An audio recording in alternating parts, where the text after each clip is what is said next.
Hello and welcome back to our playthrough of Aeon Trespass Odyssey.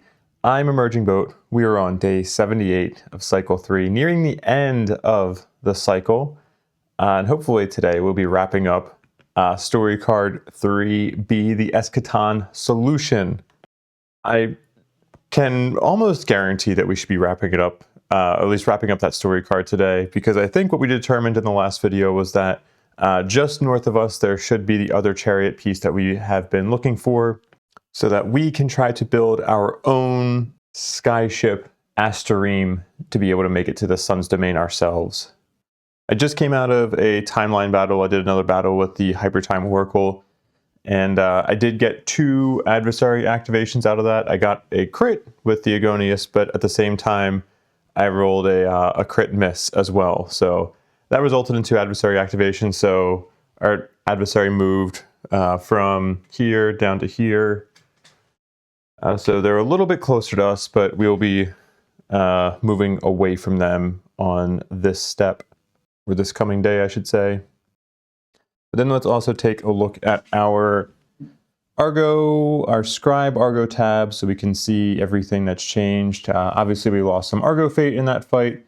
I don't think anything else. No, I did actually get a Doom during that fight as well because I triggered the routine from the Oracle. So that caused us to gain a Doom there. Nothing else has really changed in the way of things since our last adventure video, but I'll scroll through some of the things here. Our Truthbearer died during that fight, but we brought them back with the Transient Death Argo ability. I actually don't think I marked off my timeline battle here. Oh yeah, okay, so if I do another fight against the Oracle, it's gonna have to be level 5. Diplomacy, maybe I'll do that on camera, that'd be fun. Diplomacy is still here. Oh, I should have, dang. I'm on a Sun Airs tile. I should have unfrozen one of those time frozen cities. I had plenty of combat actions left in that last round. Dang, I didn't think of doing that. That's something I've underused is, there's probably been some times where I should have used some time, what is it? The black ice, what is it called again? Frozen time to unfreeze some of the time frozen cities. Oh well. Missed opportunities. The choice matrix, I don't think we need to take a look at that. The God forms and summons. I didn't use any God forms or summons in that fight, so we'll see where we're at right now. Let's go back there. And let's go over to the cargo tab. We got a bunch of cloth flesh and a few eye clusters, obviously a lot of frozen ambrosia, and 1 more oracle core. And technology, nothing has really changed here. We still have some of our same projects available. Argonauts, haven't gained any Nemos nodes or anything. I'll do a quick scan over each of them. Da, da, da. I love not having that Fated Nemos on Otis 0. It's just freeing to have that back. And then we are back to our timeline here. And that was the state of the Argo. We do have a few things that we need to jump into here as we go into our voyaging. We have a structural research that we can do, but I'm going to start with this, initiate training for the Earthshaker. Because I think this was something I started to do in the last story video. Right, because I wanted to do it when I was on the city tile, but then I realized I couldn't do that at the same time. Or on the same day that I was using the Sweets Nymph. So I am going to do that now. Gain an Argo Fate. What did I want to do? Earthshaker training. Okay, yeah, that's right. So that should already be set on the right day, right? Day 85. Okay, cool. So I can delete this note. It was just a reminder. And then structural research. Are there any technologies that I'm like really trying to get here? I still haven't gotten Titan Care. Sun shielding. This could be okay. Oh, and I actually didn't realize that this one protected against Doom gain. Huh. Yeah, let's just gain this one. Be a nice thing to have. And we'll go back to our timeline here, and I think we're just ready to move on to our next day. We will check off day 79, and we just want to head north onto tile 89, which is going to be another sun air tile. Grab that really quickly. Oh boy, we're gaining a doom. Well, maybe we want to save against that. We do have our chariot 2B or 1B, I can't remember which number it is, but it's another chariot B piece. It's actually the legit piece that we needed. But if this was not the right chariot piece, I would 100% just be house ruling it and saying it is the right piece, because we're almost done with the cycle. We have, what, 11 more days? I thought I was doing really well on time. But anyway, let's see. Nothing else special other than that doom. So we'll have to try to save against that. Look at this view.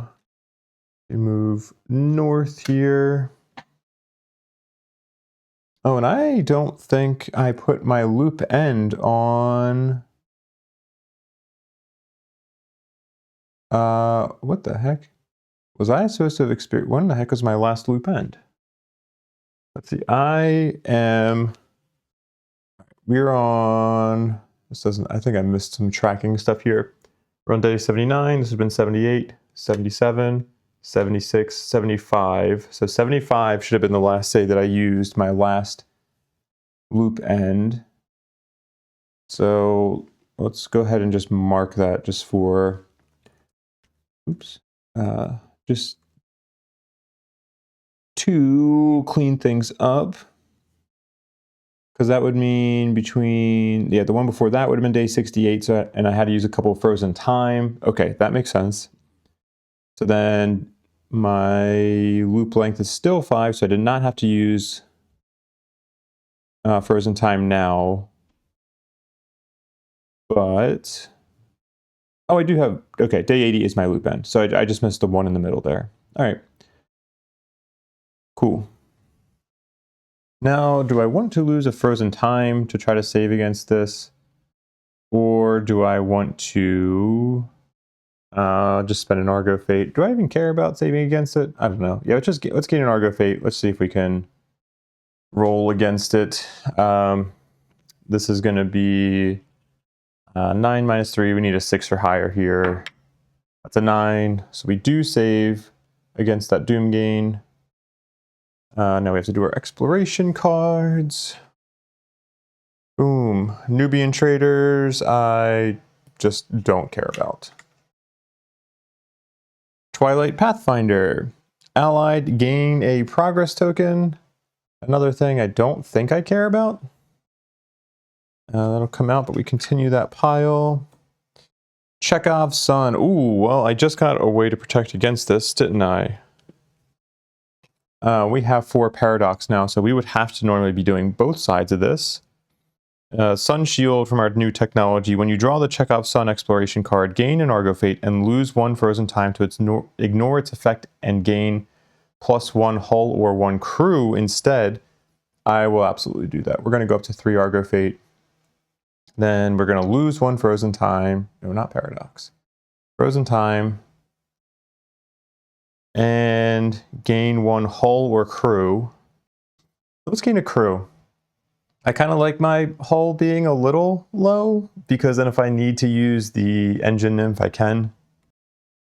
And this will come out into the next timeline battle. Geez, this is like, did I shuffle these well? Probably not. Another remove until the next timeline battle. Each Argonaut gains as many fate and or danger as you have Paradox, then lose 2 Paradox. Ugh. This is annoying because I was probably going to have to face a Dehaka again before the next timeline battle. Dang, I don't have a way to ignore this card. Alright, so I think what I'll do is, if I'm facing the Dehaka, I'd probably want Truthbearer to have 4 danger, because the higher we can get him on danger, like I'll probably still put the Devolver with the Devolver and the Argo Cryptex Gamma on him, and I want to get those danger gates met as early as possible, so we'll just go all danger for him. Shadow Dancer I'll probably end up putting over here in this bottom left slot, because I don't think I want Shadow Dancer to have a Devolver. I want Shadow Dancer to have like Shalusalem and probably the Haka Blade. And if she's at 4 danger, then she would be able to do a bonus attack on a crit of 8. So we'll give her 4 danger as well. Let's see, then bottom right slot over here, Heraclides. Maybe I'll do 2 danger, 2 fate. Because if we keep Returner in, I don't know if I would keep Returner in, but if we keep Returner in, then they're going to have to gain 2 fate anyway. And I'd probably put Returner in that slot. And then last but not least for Otis 0, let's give him 3 danger, 1 fate. Because he'll probably be gaining a lot of fate from A Night to Remember. But I don't really want to go 4 danger on 3 Argonauts. That seems messy. So, all right, we'll go with this. Then lose 2 Paradox. Go from 4 Paradox down to 2. And then now that we lost 2 Paradox, we don't meet this bottom gate. So we're going to remove this until the next timeline battle. Damn, okay. Oh my gosh. Tightening the loop. Lose 2 Paradox and lower your loop length by 1, but we don't meet that anymore. This ability didn't trigger. Gain 1 Paradox. Remove this card until the next timeline battle. Jeez. So many. That's how many cards have we removed? 1, 2, 3, 4, 5. We've removed 5 cards until the next timeline battle. And I'm still on the first pile, right? Oh my gosh. Well, there's a 6th one. Yeah, all of these are draw another card. Helion Holy Adjudicatory. This is denounced, so we're going to lose a hull or crew. Let me double check what all my saves are for these things. Hull I know is 3 plus our current hull. Crew, I think we have maybe multiple saves for. Let's see, so we could do Argo Timeline Security, but that's going to be a diplomacy test, which is not good because we're still on a Sun Heirs tile. Let's just take the crew loss. We go down to 5 crew. And that comes out. Oh my gosh. I know I shuffled these, but I feel like this is like all the same cards that I removed in before the last timeline battle, but I know I just shuffled these in. I didn't just put them on top. Okay. What is the timing of when I can put that the Haka battle on the timeline? Maybe I should have just done that yesterday during the advancement step. But I mean, I'm trying to get the timing of this to work out well for the video, so I don't have to like cut away from this video and like keep it a super short video. All right, well, I assume I have to do the thing on the advancement step. So let's gain an Argo Fate. Let's reduce this activation by 1. So adversary activates once. Let's go to this view. Moves horizontally. Oh my gosh. All right, well, all right, let me actually go back and read. Find that section in the Cycle 4 book that talks about putting that battle on the timeline. Yeah, it doesn't specify, so I would kind of just assume it's supposed to be during the advancement step. Maybe I just throw the fight. Maybe I just don't even do the fight and I just say I lose it without doing any wounds. I have to sacrifice 3 Argo Bred Titans and a Dreamwalker.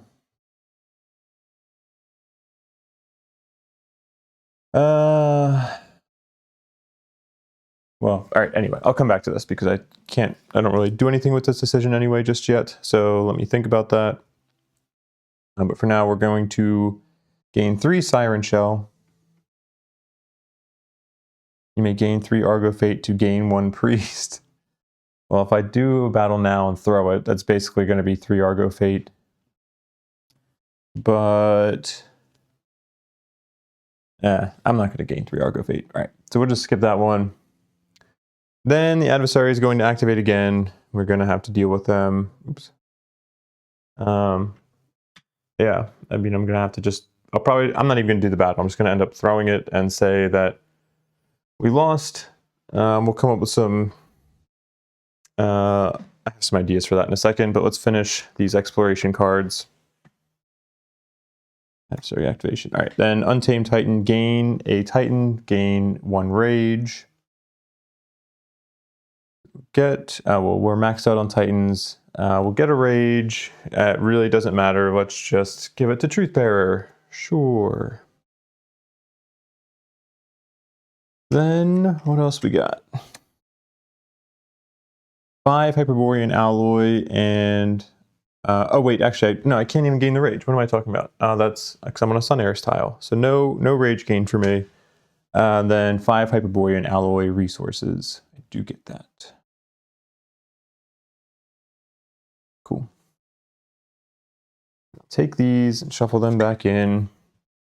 But for this Dahaka fight, I think what I want to do is, because I'm saying I'm not going to try attacking, I think I never really try to go after that, what is it, abandoned temple that's in the corner of the Dahaka map battle. So maybe I'll roll a couple of dice and just see if I can maybe get a priest out of that. So say all of our Titans end up just trying to focus on doing that. Then additionally, we'll do a roll with each Argonaut just to see, because I know there's chances of losing Nemos nodes in that fight. So we'll just roll a die for every Argonaut and say if they roll a 1 or a 2, they lose a Nemos node. But first, let's take care of losing some Titans, because we would have to be doing that fight now. So Titans, we'll lose a Dreamwalker because we know that's going to happen. Then we'll lose the Maze Runner as well. We need 2 more Argo bred Titans to lose. Lose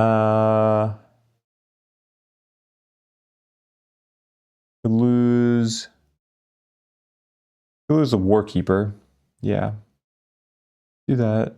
And then we need 1 more to lose. I do have multiple Ascenders. Just lose one of them.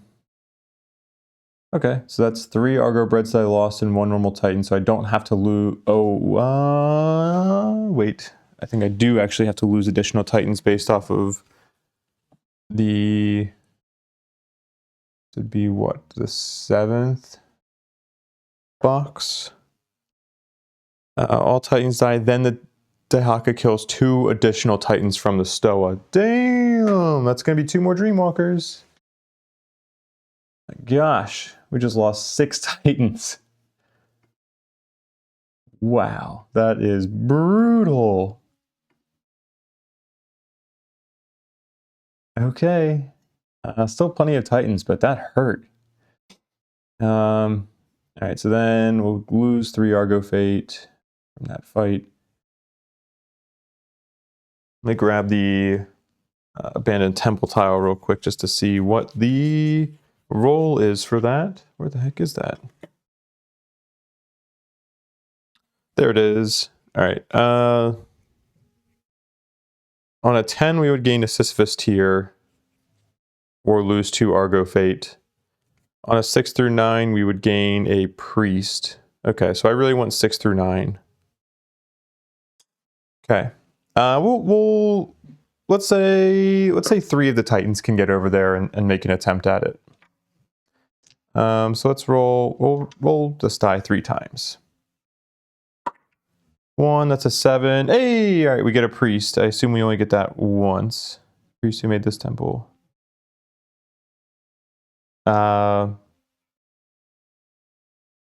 also, I guess I can only do, because this is once per battle. I think this is like once in total per battle, so I can only do this roll once anyway.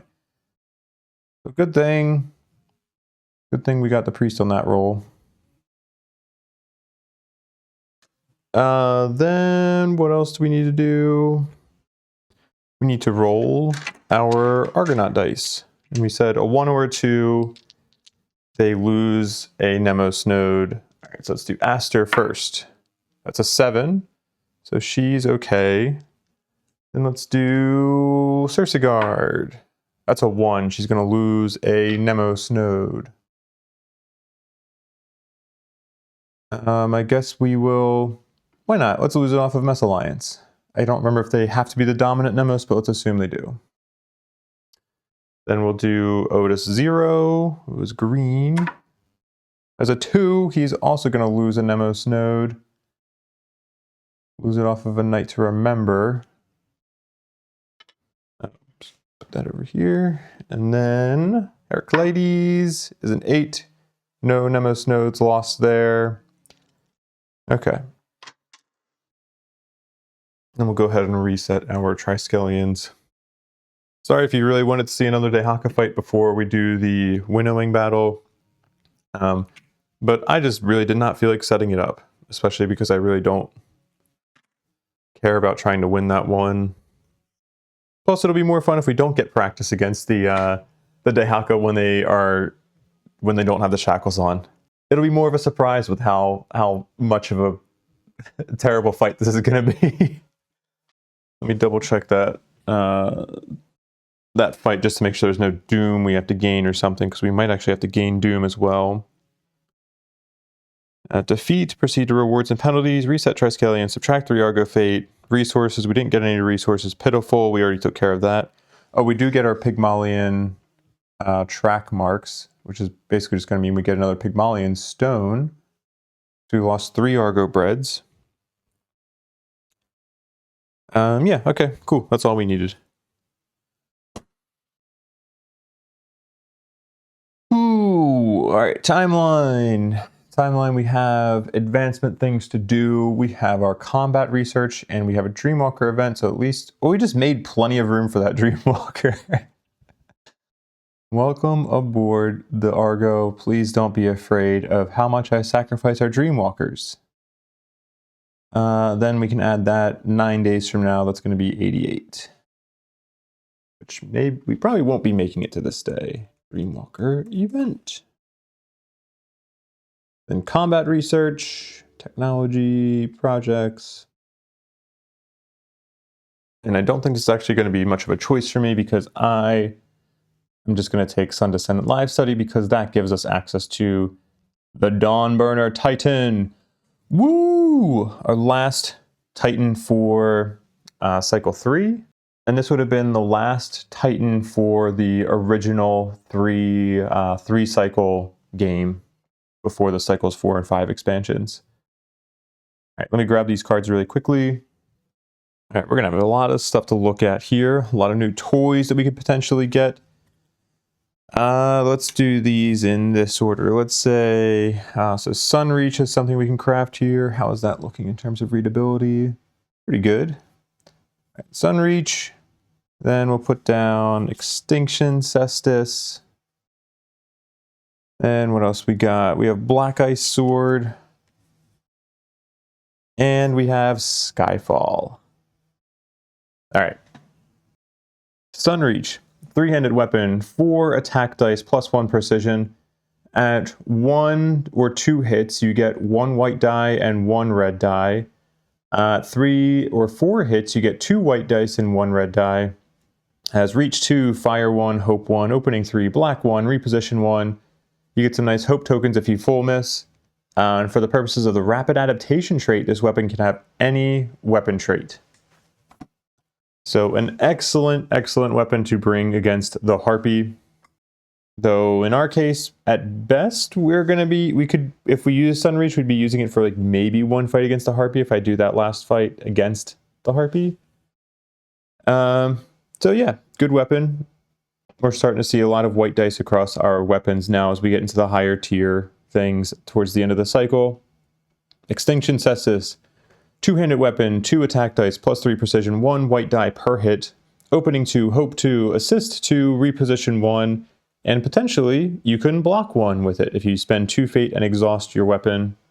So nice flexibility with being able to use it as a defensive or an offensive weapon. Combined opening 2, hope 2 is very nice as well. This is also, I think, the most accessible weapon on this technology because it does not require uniques. It does not require any cores. Doesn't require any frozen time. Yeah, all the other weapons require like unique weapons and or cores to be able to get them. So Extinction Cestus may end up being the only gear that you can craft off this card potentially, but it's still pretty good. And it's just fun to be able to roll white dice. Black Ice Sword, another 3-handed weapon. This is a 1 attack die weapon. It has +1 precision, 2 white dice per hit, and +1 bonus power. It has Clutch, it has Spiral 1, it has Black 3, it has Auto Black, and it also has Cumbersome and Commit. It has a full miss effect of place 2 black tokens in the Kratos pool, but hopefully you won't be triggering that. And then 9 or more danger. As a reaction, you can discard this weapon in order to glaciate an adjacent space. So potentially it could save your life, but it's pretty costly to use it. You already have to be at 9 danger, and you have to discard your weapon. So it's an effect you're unlikely to use, but maybe there's a case where it could come in handy. It's just, I think, supposed to be kind of like a cool flavor thing of like you're just jabbing the sword into the ground and using it to save your Titan. And then lastly, we have, I think, my favorite weapon on here, which is Skyfall, and hopefully we'll be able to craft this. It's another 3-handed weapon, so we have 3 3-handed weapons on this card. It is 2 attack dice, +1 precision, 1 black die per hit, plus a white die, plus a bonus power. It has Auto Break 1, Hope 2, Reposition 3, and then it has Cumbersome and Commit. Another full miss effect of place 2 Hope and or opening tokens in the Kratos pool, so you get a little bit of flexibility there. And at 7 or more danger, you can Succor. Succor, I should just look up how to pronounce that word. It is Succor. Succor. Is it? Well, actually, I didn't even listen to it. I just looked at the phonetic. Supposedly it is Succor.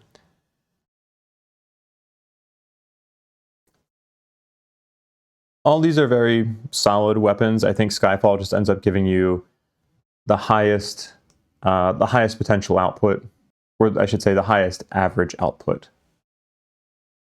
And it's also just nice being able to have Reposition 3 on something that has Cumbersome, because you are, as long as somebody can motivate you into place to be able to attack, or like you just happen to be able to attack while adjacent, you don't have to use your movement to move. The Reposition at least gives you some movement that you can, some voluntary movement for you to possibly move out of the way while still using your movement to unexhaust. But crafting the Skyfall, before I start looking at before I start looking at the Dawnburner Titan, let me see if we can actually craft Skyfall. Where are we going here? We need to go to, we can go to that. And then I need to check, because we need the Paradont to be able to craft this, and a Hypertime Oracle Core, and I think the Paradont also requires a Hypertime Oracle Core along with, what's the unique weapon you get from wounding, BP3 I think it is, or something on the Paradox. I think you need a core and the Paradox. Let's see. All right, go to technology here, or no, sorry, cargo, gear. The Paradont was probably on a Hypertime Oracle live study, maybe? Paradont, yeah. Paradox and a Hypertime Oracle Core. So this would be costing us both our cores. I'm gonna have to think about that one. Let me also see, what else would it cost? Describe here, let's see. I have the card in front of me too, so let me add up the cost of this. Paradont and Skyfall. You'd be looking at 19 Daedalus Machina, 22 Cloth Flesh. Oh, actually, I don't even think we have enough of that. 8 Icarian Feathers. Then 9 Eye Cluster, 9 Razor Claw, 2 Oracle Cores, then the Paradox, and then the Paradont for the Skyfall. Okay, yeah, I'll have to think about that one, because it's similar to, the Skyfall is similar to Daedalus's Fall, but you get an extra auto break and you get a bonus power on it, and those do add a significant amount of potential output. I don't think I'll be crafting any of the other weapons, but maybe I will. I'll have to see as I'm prepping for the that Dehaka battle, the Winnowing fight. But we can also craft the Dawnburner Titan, who is another Titan with a black power die, and I think at this point we'd be able to have all 4 Titans in our loadout with black power dice. Go to this view.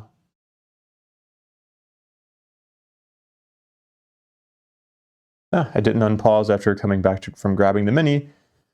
But yeah, here we have the Dawnburner. I put the little painted mini there. Black power die, movement of 5. It has advanced jump, where at the start of movement, voluntary or not, you can use it to ignore up to 2 adjacent spaces of a single terrain tile during this movement. You can scale when you are about to perform a climb test, automatically succeed at that test instead. You have Cyclopean Might, which allows you to use 3-handed weapons as if they were 2-handed. In light and shade, each laser attack and sun attack deals 1 danger less to a minimum of 1. When you're about to die from incineration, draw an obol instead. Fallen Soar, when you fail the hold on test, immediately move 2 spaces instead of suffering the falling down effect. And finally, Lifeline, when you're about to die from falling into a chasm space, displace instead. Alternatively, when you're about to die from going over a boundless board edge, stop adjacent to it. This ability can be used even if knocked down or otherwise prohibited from using active abilities. This Titan sheet is very similar to, I'll say at least some of those abilities are very similar to what the Skyseer had pre-nerf. Post-nerf, the Dawnburner is significantly better because the Dawnburner does not have danger gates in front of some of these things. It does not exhaust things like Lifeline and Fallen. Now I'm forgetting all the nerfs on Skyseer here. Let's see. Yeah, because Lifeline was changed to Lifeline on the Skyseer was changed to 8 or more danger, and you have to exhaust. Fallen Sword didn't change. Okay, so I guess that's the only ability that they have in common that the Dawnburner is better. They both have Fallen Sword, they both have Scale. Okay, so that on exhaust or not having to exhaust on Lifeline can come in handy in the future, as well as in the Monestus Theater. Excellent Titan. We will craft one immediately because while we're in the cycle, the cost to craft one is very low. It only costs us a Dreamwalker Titan and 6 Sunburned Skulls. So let's just go ahead and craft that now. I can craft that now, right? Yeah, because we're doing the advancement step. So we go to cargo, go to resources, Sunburned Skull, where are you at? There you go, we have plenty of those. I'll just convert a Dreamwalker Titan to our Dawnburner here. There we go, Dawnburner. Do we have anything else to do on this timeline day? I don't think so. Well, not for the advancement step, at least. Have anything here? I wonder if we're going to be doing a fight against the Sun Descendant in this story card. How many fights against the Sun Descendant would I have had at that point? Evolution. I'm going to guess maybe I won't have to. Oh man, I have a terrible memory because I'm trying to remember back to even the past cycles that I did within the last couple of months. I don't remember if there is usually a boss fight at the end of the cycle 3. I feel like usually not, because I feel like going into the cycle or the story card 4, it's usually pretty quick to be like, okay, you're basically at the end, you can kind of do something and then initiate the final fight. So I'm not just going to do things just to try to gain Argo Fate. But do I want to gain an Argo Fate to put Heracleides' name down on the timeline? No, because there's no way I'm going to be able to resolve this before the end of the cycle anyway. So let's just go into our story step and do the story card. All right, and we have, what do we have to read here? If the Argo is on the same map tile as the chariot symbol, and this symbol matches the symbol of the first chariot part you found during the story step, see 118. Let's do that. Voiceover page here, and let me find Main story 0118.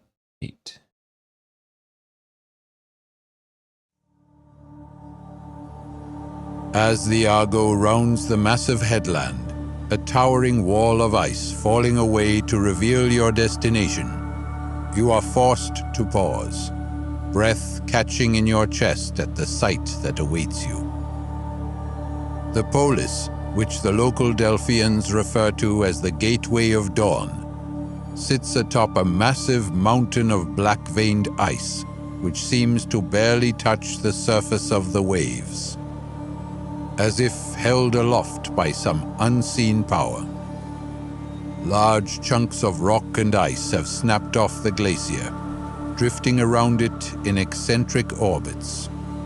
The city itself sprawls across the slopes far above the waves, and below, broad tunnel entrances plunge into the glacier, mining operations to retrieve the ambrosia-infused ice. And there, at the peak, sits a golden citadel, a temple to Helios, built at the highest point. You spy a few distinctive features in the structure, elements of what you now know was Icarus's fallen sky chariot. The prow of the Imperative, or Aspirant, as it was once called, protrudes far above the temple, an effigy to be worshipped, its figurehead adorned with gold and white marble. You have to force yourselves to remember that the vessel only fell from the sky a few days ago for you, and yet it seems to have fallen through time, landing decades before this moment, where the Sun Heirs set about constructing a great city around its remains. Incredible, Alcibiades breathes. They don't think so. The old priest points to the waves close by, where a small fleet of black ships are converging on the settlement. The Twilight Watch. Dozens of squat vessels, their hulls patched many times over, their sails little more than rags stitched together, power across the waves toward the Sun Heir settlement. Upon their decks, large weapons sit in ominous silence, from repurposed siege weapons to old anti-Titan weaponry from the Spartan invasion. But there are also rows upon rows of pale-faced refugees, packed tighter than grain in a granary. The Twilight Watch clearly mean to lay siege to the city and claim it.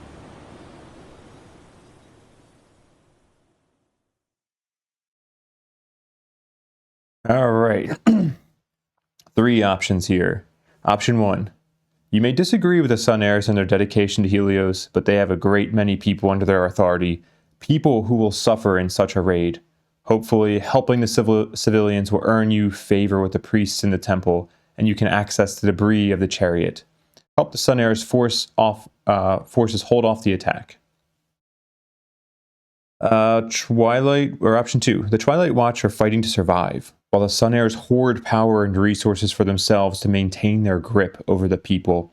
If you side with the raiders, the bloodshed may be severe, but you will help to weaken a corrupt regime, and the Twilight Watch are certain to allow you to access the debris of the chariot.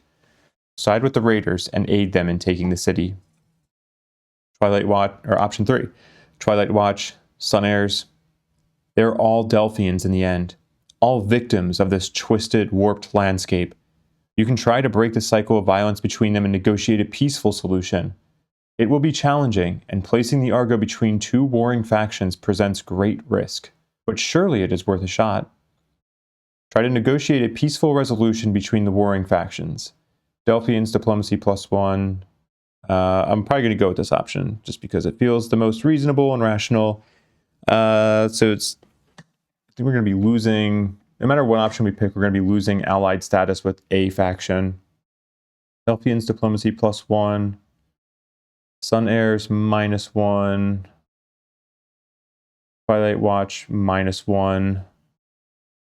Lose a hull. Yeah, we're going to try to save against that. So we need a 6 or higher.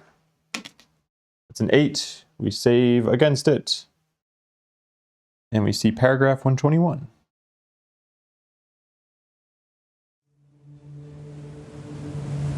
The city ship thrusts forward, overtakes the Twilight raiding fleet, and swerves around to interpose itself between the two forces.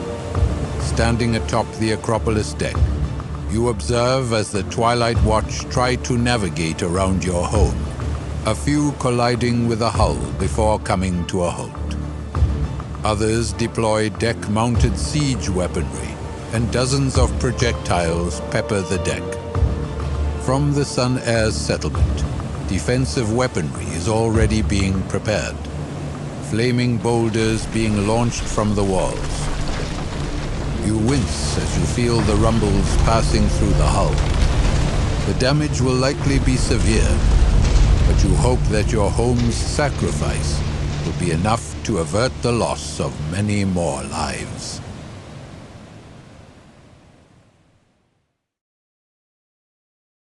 If your hull is 3 or more, lose another hull. This is some bullshit. I gotta lose another hull? All right, well, I'm saving against this again. We're gonna go up another Argo Fate. We're now at 3 Argo Fate. Gotta do another save. Again, we need 6 or higher. That's a 6. Nice. We are doing good on these saves. We'll continue. Eventually, the attempts for the warring sides to reach one another cease, and you are able to send messengers to both. While wary, both the Sun Heirs and the Twilight Watch agree to meet upon your ship, although whether they intend to discuss some kind of ceasefire or are merely humoring you, you cannot say. Each Argonaut tests cunning and wisdom. Oh, cunning and wisdom of 9 or more. Add +1 for each.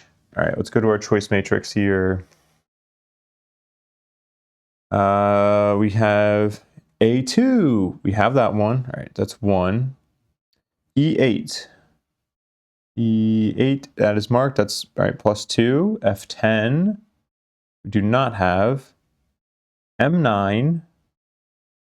M9 we do. Let's check. Let's see what these are. So A2 was because we supported the Twilight Watch member Vetus in building the Astereem, helping to drive away the Sun Heirs. Cool. E8 was helped Delphians salvage parts from flying ships so they can hopefully craft one themselves. Okay.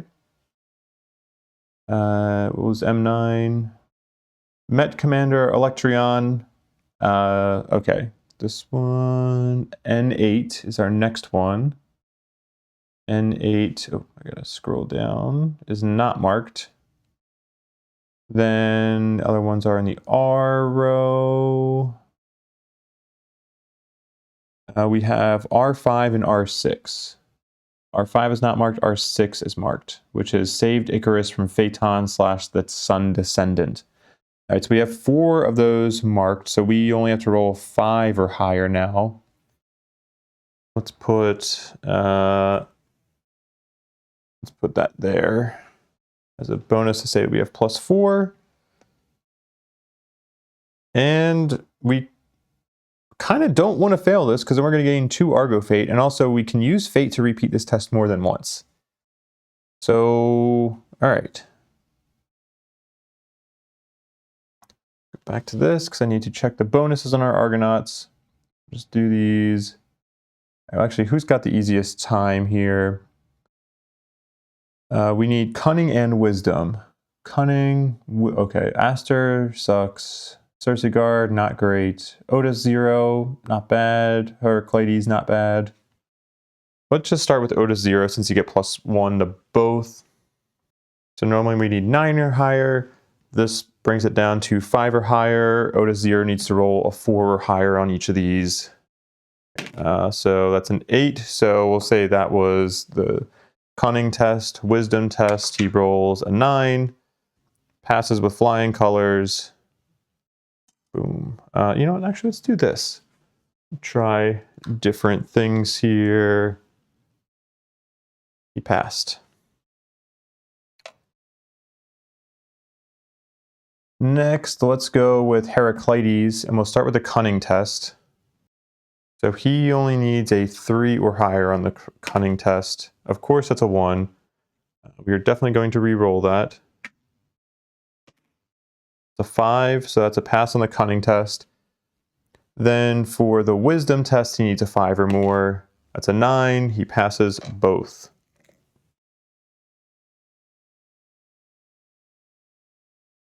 Then for both Circe, or actually let's do Circe Guard next. She at least gets +1 to wisdom. So we'll do her wisdom test first.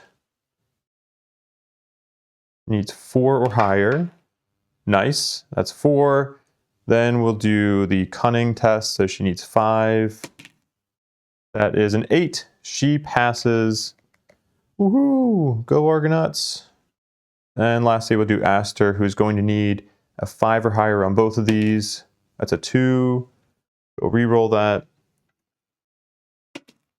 That's another 2. All right, she's going to gain another fate to re-roll because we can gain fate more than once.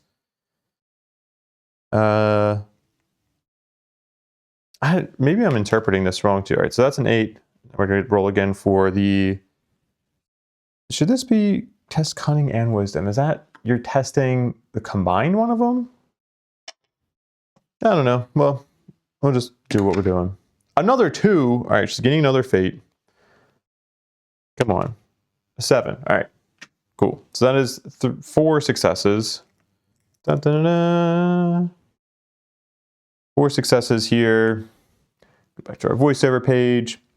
Negotiations are difficult, with much strained energy in the air between the forces of the theocracy and the raiders of the future, but eventually, through patient and logic and reasoning, you get them to see sense and lower their weapons. Gain a progress token, which, okay, maybe these are going to be valuable for our story card coming up. 13. And then see paragraph 125.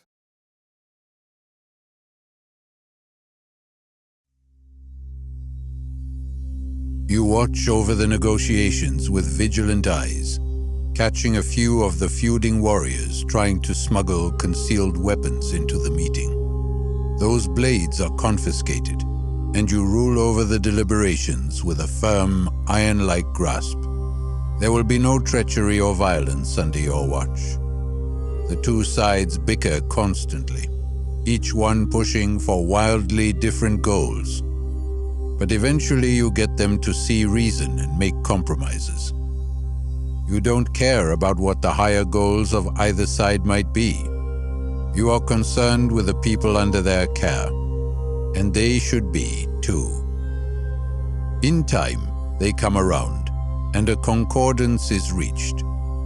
The Sun Heirs offering supplies and shelter, while the Twilight Watch will deal with some nearby primordial threats to the city. It is hardly an end to the greater conflict, but you've guaranteed a sliver of peace, at least for now. Now, perhaps, you can focus on your own objective here, within the temple on the peak of the mountain.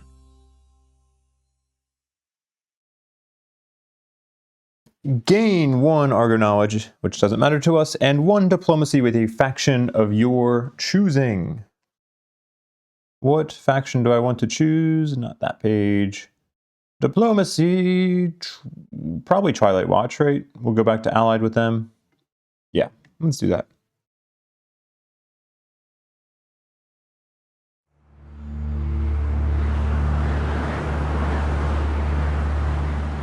The winds whip mercilessly at the peak of the gargantuan mountain of black-stained ice, not allowing even a cursory coating of snow to gain a foothold. The path is slick, polished to perfect smoothness by the pilgrimage of decades of Sun Heirs supplicants. You find yourselves in awe as it sinks in just how long this place, the temple, the city, the mountain itself, has endured within the time trap of Delphi. Finally, you reach the golden gates of the temple, fine filigree depicting a blazing sun shining bright upon them, kind and welcoming. And yet, you know full well what rites have no doubt been performed within this structure. Beyond, The air is utterly still, a sharp contrast to the howling gales outside. A broad courtyard sits in silence, odd shadows dancing around towering pillars. The floor itself is a mosaic depicting Helios at the helm of his mighty chariot, while above it the remnants of Icarus's ship have been enshrined. The sleek lines and fine carvings can be seen reflected in the carefully salvaged and preserved remnants of the fallen imperative. Alcibiades pushes past you, stepping toward the wreckage. Marvelous. Alcibiades breathes. The paracausal energies of the chariot's core remain active, even after all of this time. It warps reality around itself, weakening the laws of Gaia, allowing a behemoth of iron and bronze to escape the normal boundaries placed upon it and take flight. Will it fly? With the parts salvaged from the first piece of the chariot? Possibly. Definitely.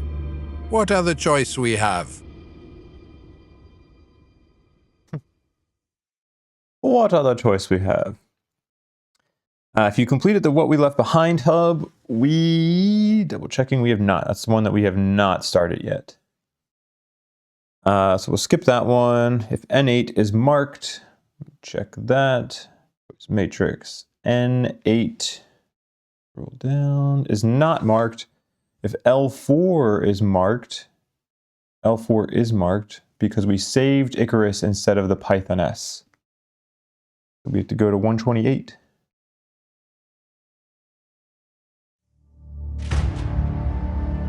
There is an abrupt tearing sound, like the rending of dozens of garments at once. A sliver of white-hot light splits the air above the chariot, filled with flame and incandescence. And from within, a figure emerges. Go.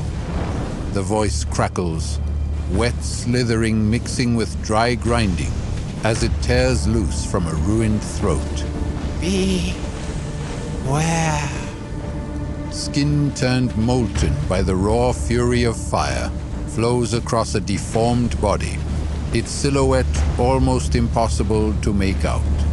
A scrap of fabric glimmers in the chaos, and with a start you recognize the embroidered son of a sun-heir priestly raiment. He will await upon the throne of dawn and dusk. The voice continues to rasp. Do not. You know what, or who, this is. You encountered her before, back in the lighthouse just before you saw Icarus fall from the skies. The Pythoness. Before you can say anything, ask anything, she falls to the ground, dead, as if mere reality couldn't sustain her form. Gross. Gain a doom. How much Argo fate do I have right now? Do I want to try to save against that? That's the wrong one. Oh, you know what? Let's frozen time. We have 3 frozen time. No, let's gain an Argo fate, because we could always lose a crew if we need to lose some Argo fate here. So let's gain an Argo fate. Up to 4. Roll this. We need a 6 or higher. As a 5. Might as well re-roll it. That's a 1. Damn. All right. So that's shitty. We spent 2 Argo fate and we're still gaining a doom. Voiceover. Such is the inevitable result of reckless tampering with reality. The voice is cold, flat, lacking any emotion. I told you not to interfere. Icarus states, you cannot tell if there is fury behind the words. His tone remains steady, unreadable. You made it our concern. The party leader bites back sharply. You are no god, Icarus, and it is not your place to make yourself one. Please, let us talk. This can all be fixed. You're correct. Behind the mask, you imagine for just a moment that you see a glimmer of something. Remorse, perhaps. You cannot be sure. I am no god, for they were fallible. I am becoming something more. For the first time since his transformation, you imagine that you can hear the ghost of emotion in his words. He shudders, his form falling apart for blink before it stabilizes again. I do not need to explain myself to you. Your path will end here, Argonauts. With that, there is another stutter in reality, and his form shifts. Where once you saw the pristine figure of Icarus perfected, now you see the twisted, malformed figure of his monstrous counterpart. Rage and malice radiate from him in tangible waves as the Sun Descendant lets loose a deep and terrible roar and makes ready to charge at you.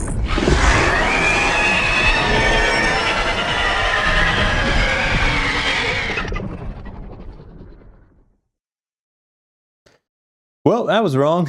Looks like we're doing another Sun Descendant battle. Go to the Endure the Sun battle on page 132. After the battle, archive the Eschaton Solution story card, then read side 4A of the Trespassing story card. Then return to this voyage phase. So what number battle did we say this was going to be for this? It's going to be marking our 4th box on the Sun Descendant. So let's see, we would have to survive 11 rounds. If we get to 8 wounds, we could just do it in 3 rounds. Okay. Yeah, I mean, I feel like I can't not do this battle on camera now because I didn't do the last timeline battle on camera. We just skipped the Dahaka fight. I have to do this one on camera. Plus, we haven't done a Sun Descendant fight on camera in a while. It'll be fun to see this before we go into the final fight with him at the end of the cycle. Well, maybe if we have to fight him. But usually if we have that choice, like in cycles 1 and 2, we kind of got out of those fights technically from the story. But if we have an opportunity to fight, we'll still end up doing it just to show that. Okay, so I'm going to, I think, take a short break here, but I will set up the battle. We will do the Sun Descendant battle, and then maybe we'll just continue some adventuring after that. Maybe this will be a longer than expected video. But let me decide on that last part once we see how long the Sun Descendant battle takes. So I will be right back. And we're back. Let's take a quick look at our Titan loadouts, and then I'll talk a little bit about strategy, and then we'll just get right into the fight.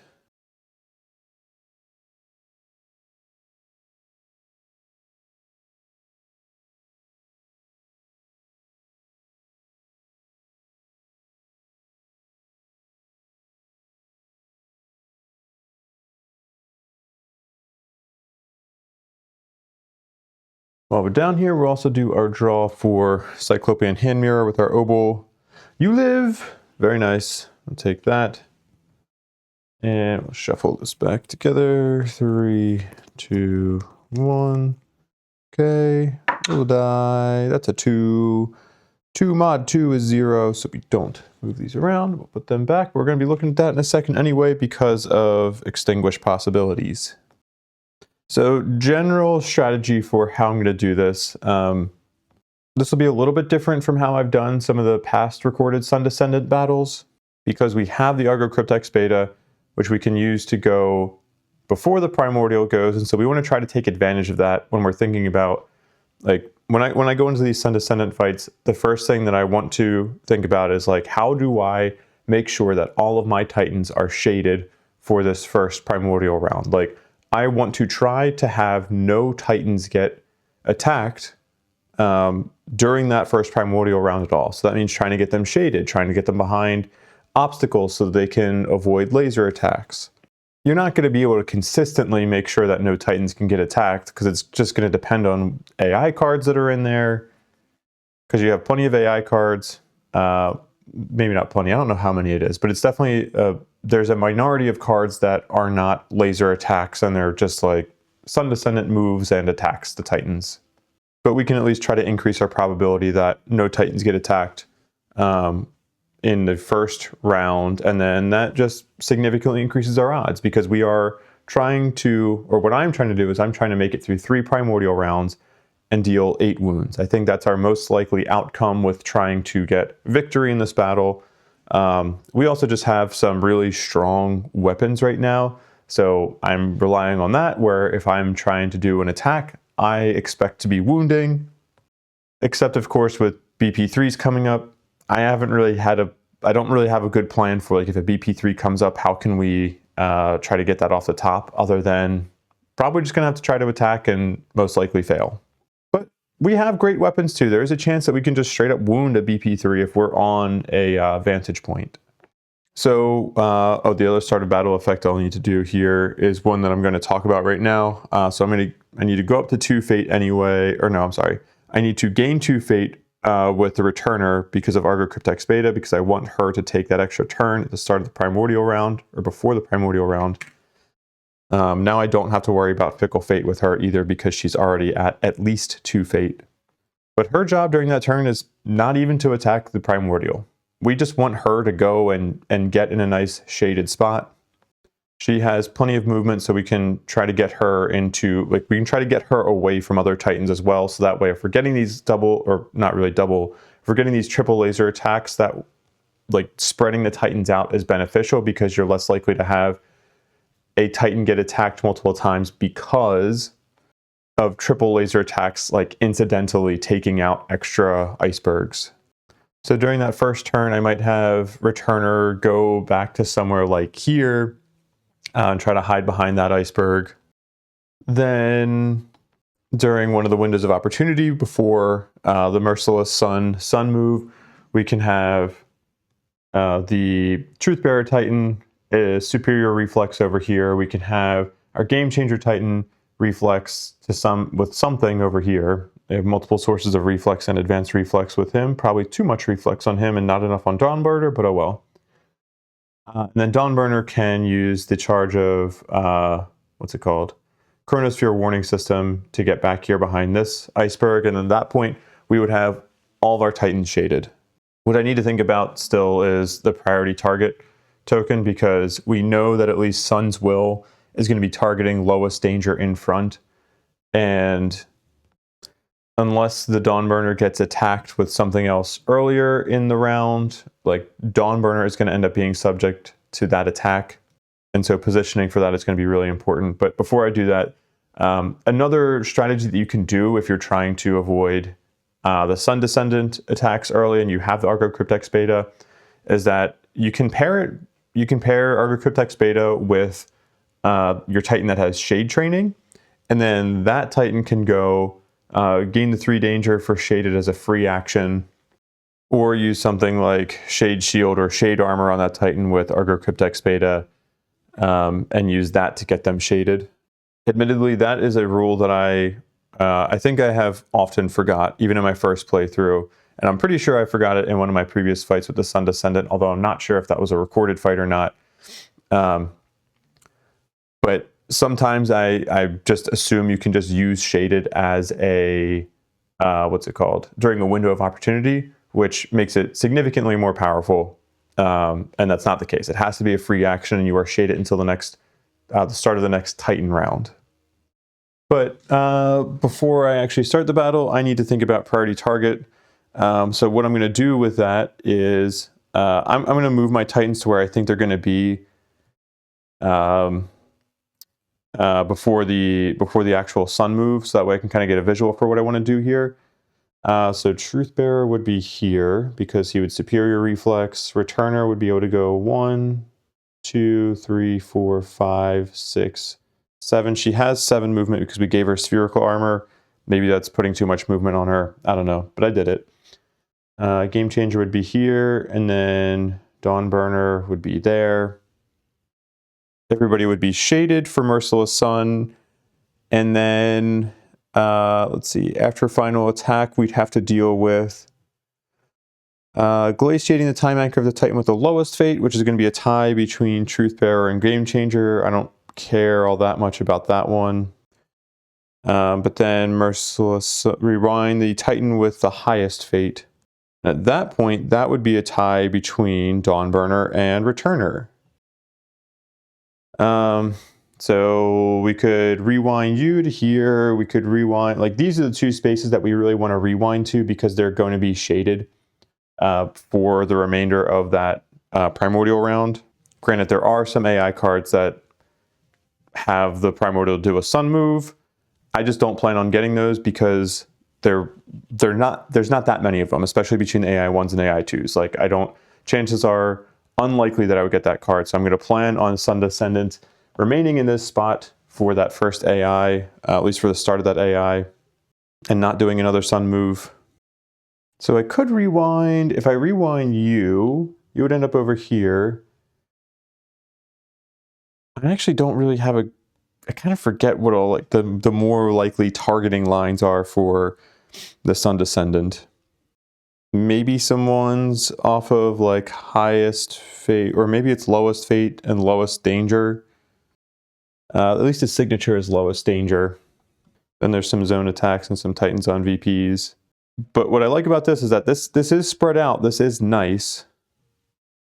But at the same time, like if we're thinking about laser attacks happening, what I would really like is the Titan who gets targeted to be like in this area, and then they can maybe try to like reflex their way out. Oh, and also I have to remember that Returner's time anchor would actually be around here because she would have to reestablish her time anchor at the start of her turn. Well, all right. So then I think that means we're going to end up having to, what's it called? Rewind Dawnburner to over here. Maybe we just switch a couple of things around here so that Dawnburner has another source of reflex. Let's just switch out these two. We're concentrating a lot of Motivate now on Game Changer, but I like spreading out some of that reflex a little bit more. I'd rather do that than focus on spreading out the Motivate. Okay. I think let's put all of you Titans back. And let's just go ahead and get started. I'm sure there's some other things you could do here. Like one thing that I would recommend if you really want to try to optimize more for that first round is bringing something like the Glacial Fabric, which can allow you to create an extra glacier. And so you can use that to kind of figure out, okay, well, the Titan that goes first with Argo Cryptex Beta also uses Glacial Fabric, uses that to like put a glacier in a Titan that's going to be advantageous for another Titan or even themselves. And actually, I am kind of talking myself into this. We're going to change this up a little bit. We're going to take Glacial Fabric and we are going to swap out the Hourglass necklace that Returner had in favor of Glacial Fabric. And then I think we're going to make the Returner our priority target. And I think I can actually do something fun with this. And if it's not successful, hey, at least you're getting to see me try different things that maybe give you ideas for how you want to handle the Sun Descendant in your fights. So I apologize for switching some gear around after showing the Titan loadouts, but hopefully you see the thought process that I'm doing with it, and I don't feel like doing another view of that, so we're just going to jump into our fight now. So our Returner is going to start. She is going to reestablish her time anchor at the start of her turn. And then she is actually going to go 1, 2, let's see, 1, 2, 3, 4. She'll go there. And then she will use Glacial Fabric, gain a fate, and put a glacier there. It's technically an iceberg. I hate that like you have the Glacial Fabric that creates the icebergs and not glacial or glacier spaces, because glacier spaces are something else. But anyway, And then she is going to use Fate Safe, and I did not put charges on these. She'll have one more charge of that, and she's going to use that to lose a fate, so that way she's still tied for highest fate with the Dawnburner. And that is going to end her turn, and so she's going to get a combat fatigue token. And now that we've done the first bonus turn, we can... Is there any other start of battle effects that I forgot about that I need to do now? Famous or last chance here. I almost said famous last words, and I hope that's not the case. Okay, I don't think so. So we're going to start the Primordial round here, and we need to do extinguish possibilities. Our minor, our major, our grave, and our obol. Our minor is a positive. That is going to get removed. Goodbye, good things. Major trauma is a negative. Gain a sealed condition card. Hopefully tolerable in this fight, just because we're trying to last a little while. Boy, disemboweled. My nemesis, though it hasn't bothered me too much. And you live gets removed. Womp womp. Go back to our main screen here. And we will start with Merciless Sun. Target is the unshaded board. We're going to do our sun move and that window of opportunity before the sun move. Let's do our plan here. We're going to use... Well, actually, maybe I probably should have used a charge of Arrow Barrage during that first bonus turn. So let me just retcon that, and maybe we'll put 2 opening tokens in the pool. Yeah, let's do that. All right, now back to this Chronosphere warning system we will use to move the Dawnburner. 1, 2, 3. Go there. Our Truth Bearer here is going to gain a fate and use Pursuer Ultimatum. Ooh, I could use a Night to Remember, put him at 3 fate, and then not exhaust Pursuer Ultimatum. Nah, let's not do that, and then let me regret it later. 1, 2, 3. And then with Game Changer, we will gain 1 fate, use Argo Cryptex Gamma, and reflex 1 space over. And now we are all in shaded spaces for this sun move. Do a little rotate there. Shaded spaces for the attack. We don't care about the shaded spaces for the sun move. So we'll skip the attack step, and then after final attack, glaciate the time anchor of the Titan with the lowest fate, and then rewind the Titan with the highest fate. For highest fate, let's rewind you, put you over there. And for lowest fate, let's do Truth Bearer's time anchor. Where is... Oh, here we go. It just makes me nervous putting too many glaciers in one small area, because then we start blocking off paths. And that can still sit there. And Merciless Sun is done. Not too merciless today, now are you? Next, we will draw our AI card and do Prism of Helios. Target is priority target in front.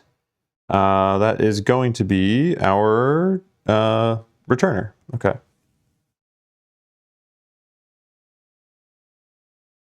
Need to try to start remembering some of these targeting instructions here. Priority target in front. Glaciate C5, F8, and I12. C5 is here. Oh, my wife's making coffee. I love the smell of coffee. It smells so good. F8 is... Oh, well, remember that whole thing I said about not putting too many glaciers in one spot? And I12, oh, okay. I was like, am I just about to get someone wrecked with a glacier? That hasn't really happened to me in this playthrough, but that is such a terrible feeling when it's just like your Titan just happens to be on a spate that's about to get glaciated, and then yeah, then you just get knocked down, and it just results in some bad things cascading. Move lateral and attack. This is going to be a triple laser attack. And this is great. This is exactly why I wanted to try to have like the Titan who is going to get targeted be as inline as possible here, and then try to work their way out, or even in this case we could actually go in because we have other glacier spots here that we can use. But there's nothing in our lines here, so these lasers don't do anything. This laser is going to hit this iceberg that's directly in front of our returner, and we get away scot-free from that attack. After attack rewind, that applies to the iceberg as well, but it gets ignored because it was an obstacle. So now our AI card is done. Prism of Helios, not so prismy anymore. I knew that wasn't going to make sense when I started saying it, but like I already started saying it, I couldn't back out. Then lastly, we have our third attack, the Sun's Will, which is going to be lowest danger in front, which is a tie between all of our Titans, and so it's going to go to our priority target, the Returner. Lowest danger. Well, we already read that line. Move lateral and attack. That's the line I wanted to read. This is going to be a triple laser attack because of our paradox situation. But we're also going to gain a fate here to reflex. So we'd have to be doing it anyway because we're also at 4 fate. So she is going to reflex to the east here, which means our Sun Descendant is going to go here. And triple laser is going to mean that this laser hits nothing. This laser is going to hit the first obstacle in its path since there's no Titans there.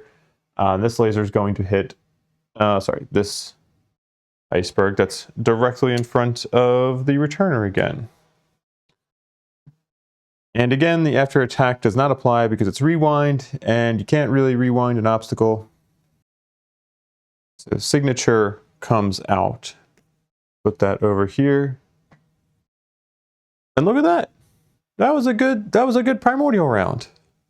If our plan if the rest of us goes according to plan, at least where we try to end this after 3 primordial rounds, we just mitigated 1/3 of the primordial rounds, which is an excellent start for a successful battle. Alternatively, this could be a misleading start to a horrible battle, but hey, fingers crossed that's not the case. We can clear these off. Then, is there anything else we have to do at the end of the primordial round? I don't think so. So instead, let's go to our 13th Muse Grand Cannon shot, and let's see if we can prime that. We're going to do our favorite shot, the, I always forget the name of it though, the Shield Burster. No. Yeah, Shield Burster. That's the -AT one, right? Okay. 7 or higher. That's an 8. Woo, that was almost a 2. All right, so we need to find describe cargo, lose a retractable mechanism, and we're going to get a -AT token in here. I love starting off with our first round where we get this because it is a huge help, especially when we have no Kratos tokens in the pool, or very few Kratos tokens in the pool. I think I will end up starting with Game Changer here. So Game Changer can ideally go up and get on the VP, attack, wound. It's nice because he will have a great weapon. We'll have some auto break with that. Then he can motivate the Truth Bearer to be a little bit closer, maybe go here, so that way the Truth Bearer can attack without moving, which means that he'd be able to attack from his time anchor without having to use parallel anchor to reestablish. Then hopefully at that point we'll have unlocked another VP that Dawnburner can run up and scale, do an attack from the VP2, and then maybe Returner does something like just stays where she's at, uses movement to get her stuff back, and then glaciates an adjacent space to be able to protect herself from the next sun move and Merciless Sun attack. Yeah, all right, that seems about reasonable. Go with Game Changer to start. Game Changer's time anchor is reestablished.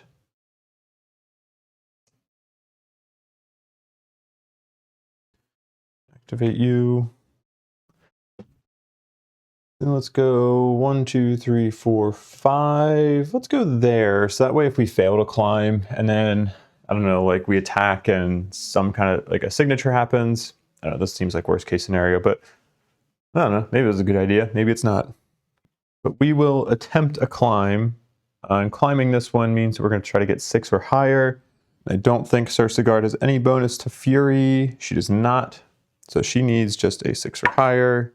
That is a 6. That is a successful climb, if I've ever seen one. All right. Now let's see how many adversary activations I get this battle, because we have a lot of ways that we can activate the adversary between Truthbearer, Game Changer, Theogonius. All right, so we're going to attack here. We just have to gain a rage. We don't have to commit. We will have +5 precision here, right? +3 and then 2 opening. Yeah, okay. So +5 precision. So we need a 5 or higher. I'm just going to crit. We're not going to crit. But 2 9s though. So it's 2 hits, and then I will spend a fate and re-roll this one. Okay, can't forget about that extra opening. Boom. 7. All right, we are good. Be a full hit, so we'll get 2 auto break from Theogonius. And we'll draw our BP card. We have the Mouth Feeler, AT value of 6, which is brought down to a 5 because of this. And we also get a bonus power because we're on the VP, right? Double checking. Yeah, when on VP 1 and 2, you get +1 power. So we need 4 on the dice here. I think this is going to be impossible for us to not wound. Did I roll a crit miss? No, I rolled 9s on both the crit dice. Okay, that's plenty. We don't have to count that. That wounds. We're going to gain the muffled condition, so hate gaining a muffled condition, but at least on the bright side, we're getting it somewhat early in the fight, so we can make sure to try to get rid of it. And this will come out, go into our wound stack. Gain a wound. And this is going to put a BP2 into our BP pile. 3, 2, oh gosh. 3, 2, 1. BP2. Dang, was hoping for another BP1 because I don't want to get BP3s in here yet. AI1 comes out. AI2 goes in. 3, 2, 1. AI1.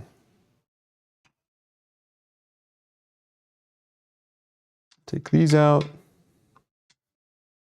And then we're going to get opening 2, hope 2. Keep those. Opening 2. We don't get the break 1 because from Argo Cryptex Gamma because it's exhausted.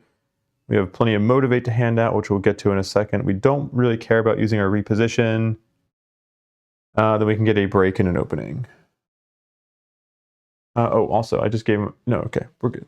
I thought I gave myself sealed for a second. So let's do motivate 1, 2, and then 3. And we have 1 more motivate we can hand out. I guess I'll motivate Dawn Burner. Oh geez, nope, don't slide the time anchor. Just slide the body. Oh, and we get an extra opening token because of Cersei Guard's boon. And that ends her turn. I need to go, well, I don't need to, but I would like to go either second or third with Returner. But let's delay that to the 3rd turn, because if she does that, she can lose a fate. But let's maybe wait a turn just to see if we want to change anything based off of like a reaction that the Sun Descendant could have from a BP response.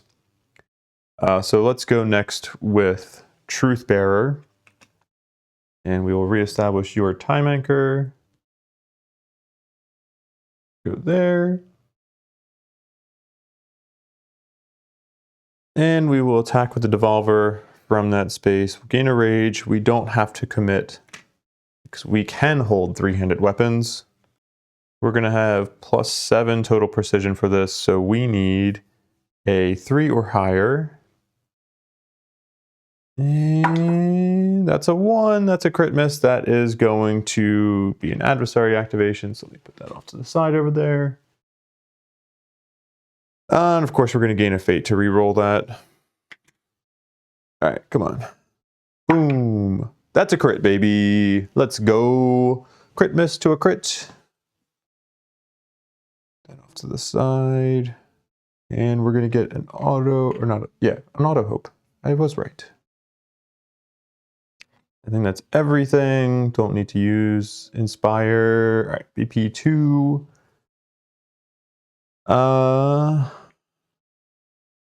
We have the Writhing Cephalomuscles. If your weapon has a spear trait, it does not. It's going to be an AT of 9, which is lowered to an 8. 3 to VP. When attacked from a VP 2 or 3 Sun Descendant has -1 AT. That's very nice. That would be very great to have. We're going to get, what, 3 black and 2 red for this attack. We need 8 on the dice, and we have a lot of hope. So 2, 4, 5, 6, 7, 8, 9, 10, 11, I think. So we are more than good. Create a VP until the end of battle. When attacked from a VP 2 or 3, Sun Descendant has -1 AT. Let me put that out as a reminder. And I'm also going to put the negative AT token out as well, because otherwise I'm just going to forget. And we need to put the next VP on. Which one is it? I think it's this one. Boom. Okay, that worked out. It's a shame that like all of the battles that I do with the Sun Descendant, you can't actually see the entire mini just because the camera angle works out, but I cannot zoom out on the camera anymore. I have an extremely wide angle lens on right now, and I'm zoomed out as far as I possibly can be. I would have to change a lot about my setup to be able to make it so you could see the whole mini, and it's not worth it to me. All right, now we gotta escalate. That's gonna put a BP3 in our BP stack already. Not a big fan of that. 3, 2, 1. BP1. And AI2 comes out. AI3 goes in. It's not our ultimate, but ooh, the next AI3 is our ultimate. That could affect our decisions on attacking if a BP2 comes up. 3, 2, oh gosh, 3, 2, 1, AI1. This goes up to 2. Take these out. Take these out. Clear the Kratos pool.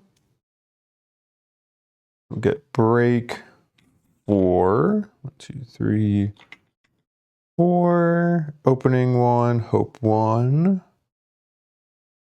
All from our weapon with the times arrow. With times arrow. And then, oh, I forgot we have not elation. I knew we had that, but burden. Oh, actually, I don't have burden yet. No, it's rage level 2.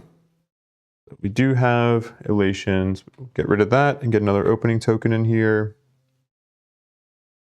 Then we'll get a break and an opening. Opening and one more break. And I think we're going to lose. Oh, actually, and then I can reposition. I'm going to reposition to here. That way, we'll hopefully be safe for the next sun move, or the next merciless sun attack. Then we're going to lose a fate because of placing 5 or more Kratos tokens. Let's see, end of your turn. We did voluntarily move. But then we will use our movement to get this back, I think. That will end Truthbearer's turn. We'll go third with the Returner. activate. Because she's going third, she's going to lose 1 fate. We will use movement to get everything back here. Then we will use the glacial fabric, gain a fate. I am very glad I switched to using this. Glacial fabric to create a glacier adjacent to us. Then we will use our combat action to get rid of the combat fatigue token. And that will end Returner's turn. Finally, we will go with our Dawnburner, activate and reestablish, and go 1. Oh gosh, I'm just messing everything up here. Back there. 1, 2, 3, 4, 5. Some of the most, some of the Titans with the most protrusions are now all going on the Sun Descendant. I could try to climb to the VP2 with a climb test. I would need a 7 or higher, but I just don't see the need to risk that when I have scale. So let's use a fate to scale up to the top here. I don't think it'd be a dumb idea to not attack, considering we have an AI 1 on the top of the deck here. Like, by attacking, we're kind of introducing a little bit more variability because if a signature happens or something like that, then we're maybe hurting some things, adding a little bit more unpredictability. But I also do want to give myself some leeway that if a BP3 comes up and I can't wound it, I want to give myself leeway to be able to fail an attack and not be totally screwed for it and have to go through a whole nother Primordial round. So I will take this attack, which means we're going to have to gain another fate. We'll gain a rage. We have +4, +5. We have +8, so we only need 2 or higher. We're going to have 2 dice because of Atlantean Oscillator. Hopefully we roll 2 hits so that we can spiral both of them. It's an 8 and a 2. Okay, great. I will spiral both of them. So we go down 2 fate. 3. Boom. That is a 3 and a 1. The crit miss, we don't get any kind of penalty for, I don't think. But we still get a die, and that is just how great Atlantean Oscillator is, because we still got to use Spiral, and we still got to hit. We don't get any first ability window things that we care about. Draw our BP1. We have the 4-wing. We're gonna rewind with this.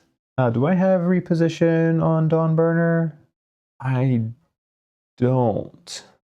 I'm glad I put the advanced reflex on him. Okay. So we'll get a white die, 3 black. We're gonna have, it's gonna -2 AT to this and then +1 power. So we only need 5 on the dice here. 2, 4, 5. Yep, that easily wounds. We're gonna rewind.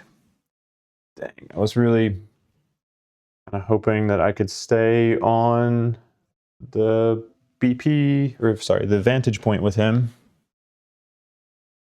Then I'll get wounded. Go to 3 wounds.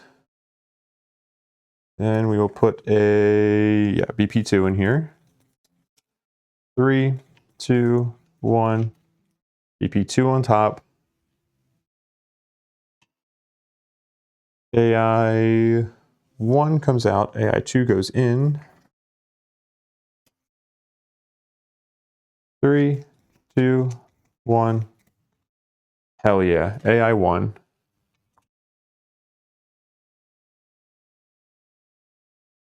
Clear these. And we're going to get potentially a lot of hope here. Hope for 1, 2, 3, 4. Rouse 1. I could get another hope here, or I could get an opening. I probably want to go for the opening. I don't really need 5 hope. Opening is more beneficial to come out.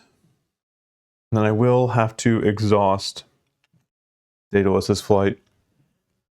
Once I get to 3 rage, then at least I'll have what's it called? Tireless with the Dawnburner, so I won't have to worry about exhausting the weapon at that point. But until then, yeah, that's why I was really hoping to be able to stay on the vantage point with him, so that he could go through one attack and be able to use movement on the next round to be able to get his weapon back. But oh well, a lot of other things went right for us this round. Can't have everything go right. Oh, and I forgot to use a charge of this, but I don't think I used any of my other Argo abilities this round.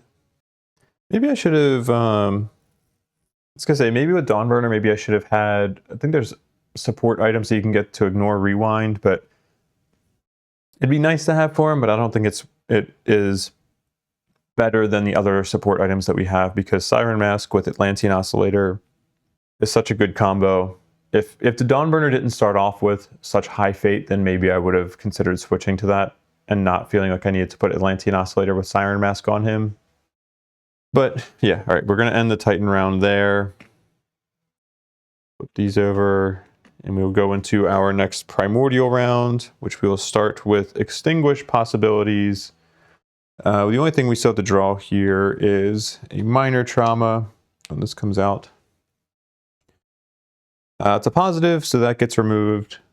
But we still have the sealed card on top of the major trauma deck, the disemboweled on top of the grave trauma deck, and our positive obol got removed, so we know the one obol left is our You Died obol. Then we will do our Merciless Sun attack. It's going to be targeting the unshaded board.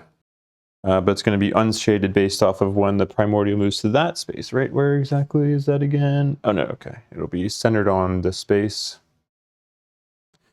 So we will spend Sun Guard to do an advanced reflex with Dawnburner. Go there. Then Sun Move. We'll take the Sun Descendant to there. And everybody is shaded from this spot because the vantage points 1 and 2 are considered shaded spaces. In hindsight, I was kind of dumb with Game Changer. What I really should have done was I should have used shade training just in case I did get rewound or had to come off the vantage point in some way, because yeah, that was dumb. Luckily it didn't bite me, but I should have done that. That's kind of just a consequence of me just right now. I've been forgetting that shaded is not a window of opportunity ability. But what I should have mentioned too with the shaded deal was that because it's a free action, you're considered to be shaded until the start of the next Primordial round, which the way I had been playing it was you're just shaded for the current attack. Is that the way you're supposed to play shaded? Is that you could end up being shaded for multiple things. So if we get a Sun attack as an AI card, well, you're shaded for that and Merciless Sun, I think. Maybe I'm wrong about that too. After final attack, glaciate the time anchor of the Titan with the lowest fate. I think we are tied again with, nope, it's just Truthbearer actually. So Truthbearer's time anchor is going to get glaciated. There we go. Go there. And then rewind the Titan with the highest fate. Oh, I didn't reestablish Returner's time anchor, and I wanted her to have the highest fate so that I could just say she is rewound to that same space. Merciless Sun is taken care of. Now we will have our AI. Sun's Decree. Target is unshaded board. Okay. So there is nobody who is in an unshaded space, but this is targeting the unshaded board, so we don't have to go to routine. Rewind the Titan with the highest fate. Oh, sorry. real quick. I never moved my priority target. Who was the first Titan to attack? That was Game Changer, so Game Changer should have the priority target. I don't think that should affect us here, but wanted to make sure it's not going to affect our targeting. Yeah, rewind the Titan with the highest fate. Again, we'll just choose the returner there because she's tied with Dawnburner, so the rewind does nothing. Oh shoot, we are going to be doing another sun move here. That changes things. So returner will still be safe. Game Changer will still be safe. We could make either of Truthbearer or Dawnburner safe, but not both, I don't think. No, that's not true. We can make them both safe. Oh, excellent. Okay, here's what we have to do. We've got to spend a fate with Truthbearer, use Pursuer Ultimatum. Go 1, 2, 3. Do I want to use a Night to Remember to avoid exhausting Pursuer Ultimatum? I think at this point I do. Gain 2 more fate. I guess another question is, I could just, I could use Chronosphere Warning System to make Dawnburner safe, or I could just take the attack with him. I think the danger reduction would still apply to the judgment. Because what, judgments are attacks, but not all attacks are judgments. I think that's an accurate statement. But I really just don't want to be... I don't want to be getting that fate, but also, actually, wait. Let me think about this, because we know that Sealed is the major trauma that's on top. Game Changer has Muffled. If Game Changer tries to resolve Muffled at the start of his turn, he's just going to end up drawing. He's going to get Sealed. Meaning that, well, I guess he can still attack. But would it be better for... that's annoying because Sealed just directly is going to lead into a Titan having to draw Disemboweled. But honestly, Dawnburner is my most expendable Titan because it's so easy to make them for like the prototype ones in cycle. So let's save that charge of Chronosphere Warning System and let's just take the attack with Dawnburner here. So we're going to get 3 dice. Oh, I need to change to this screen. We're going to get 3 dice. We need 10 or higher, although Aster has +2 to both will and endurance, so it's going to be 8 or higher. And we get +1 bonus to judgment test, so we need 7 or higher, and I think that's all of our bonuses. Okay, 7 or higher. As 1 unjudged, what do you even call like a judgment evasion? I guess it's just that you successfully passed the test with that 1 die. So what do I want to happen here? I kind of want Dawnburner to get Sealed. Then Dawnburner will, at the start of their turn, resolve Sealed, which is going to cause them to draw Disemboweled. They don't have second chance, but that's okay. We'll just let them die. And then in the 3rd Titan round... Oh my god, I'm an idiot. I made the stupidest mental error when I was setting up for this whole thing. I was thinking 3 Primordial rounds equals 3 Titan rounds, and that's just not true. Although, no, I think for this fight, as soon as you hit the...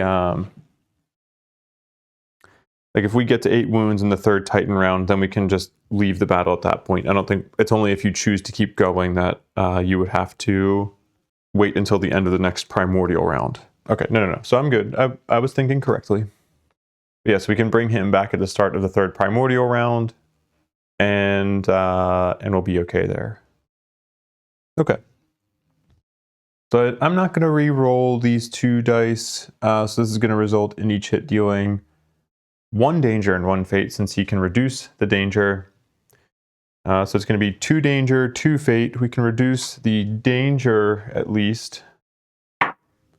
We reduce it by 2, so we take no danger, but we gain 2 fate. This is going to result in us having to draw a major trauma, which we know is going to be our Sealed. So he's going to get the Sealed condition card. And that's okay. Oh wait, also burn. Do we have any flammable things? Do we have flammable or metal? I don't think we do. Nope. Okay, we're good. Come out, glaciate the time anchor of the Titan with the lowest fate. At this point, lowest fate is just game changer. So game changer's blue time anchor is glaciated. This will come out, go into there, and then we go to signature. We're going to be targeting the Titan with the lowest danger in front. It's still a tie between, well, everybody except Game Changer, because Game Changer's on the VP. Oh, and I didn't even sun move you. Sorry, this was supposed to happen. Sun move. Then move over here. We'll have you target the Truth Bearer. And triple laser attack. The triple laser only hits this iceberg. Nothing else bad happens. Cool. So that is resolved.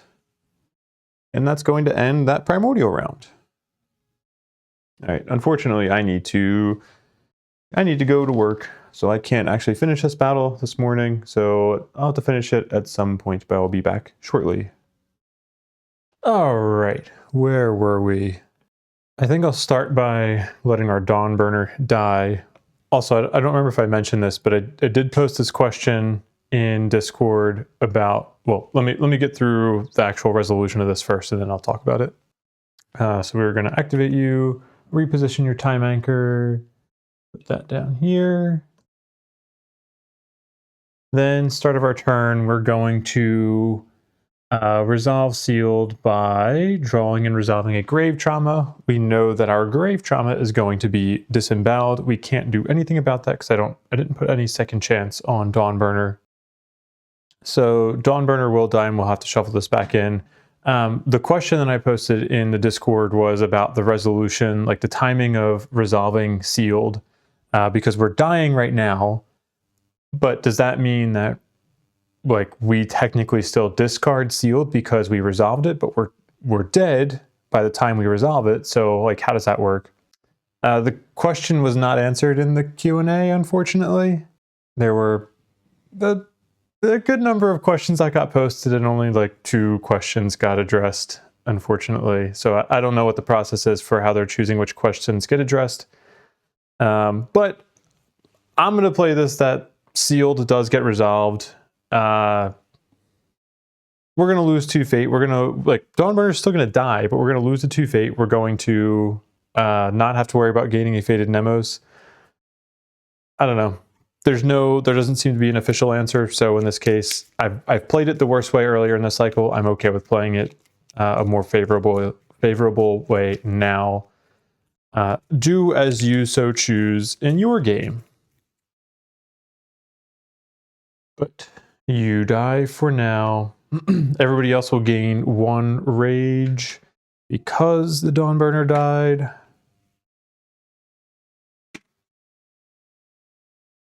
Then we will get to discard sealed and lose 2 fate.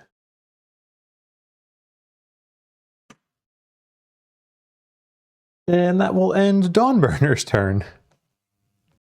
Next, we will go with Returner. Returner's going second, so she gets to lose a fate. We have to reestablish her time anchor, but she's already on top of it, literally. Then she's adjacent to the floating rocks and the primordial, so we can do a climb test. A climb test on the floating rocks, and then a climb test on the Sun Descendant. Where is my yellow die? So for climbing onto the rocks, it's normally a fury test of 4 or higher, I believe. Yes, and Heracleides has 1 bonus to fury, so we need a 3 or higher. That's a 10. So Returner gets onto the floating rocks. And then we will get +4 to a climb test when we are trying to climb onto the VP2. So we will also need a 3 or higher here. That's a 7. So we climb onto that VP2. Some dice over here, climb onto the VP2. And let's spend Arrow Barrage to get 2 opening tokens in the Kratos pool. Then we will attack and commit to that attack. So we're going to go up to 2 Rage, 4 Fate. Oh, also, I never did the roll for, what's it called? Our 13th Muse Shot. We're going to try to prime the Shield Buster shot. That's a 9. That does prime. I'm debating if I want to use it right now. Maybe I don't want to fire it just yet. Maybe I'll save it for next round. And actually, let's use it now. I mean, maybe this allows us to get some BP3s, and we actually don't even need to go into a 3rd Titan round here. So we will fire it. Go over to this window and reduce our count on. Let's do a relief shell fragment. Go back to the Argonauts tab because I'm going to need that at some point, I'm sure. And we were on what? Yellow. We have +5 total to hit here. So we need a 5 or higher. Boom. That's an 8 and a 3. I will re-roll the 3 by spending a fate.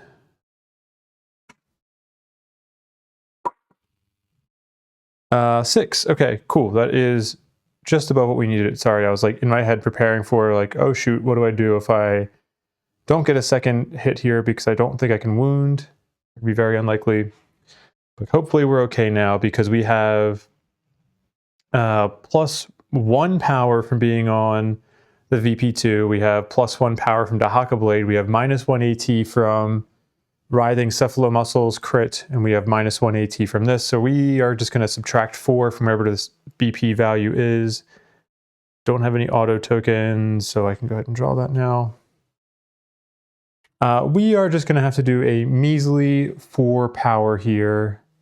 And then we're going to create that. Ooh, we're going to create the VP3 and then rewind and then time clock. Honestly, totally okay.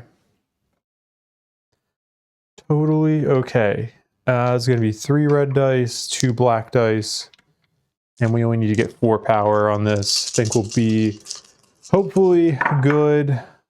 2, 4, 5, 6, what, 7, 8, 9, 10-ish. Then plus all the extra power and the -AT. Yeah, I think we're good. So create a VP, rewind, time clocked. Okay, let's do the VP first. Should be here. Come on, don't break anything. There we go. Okay, rewind, mute, and time clocked.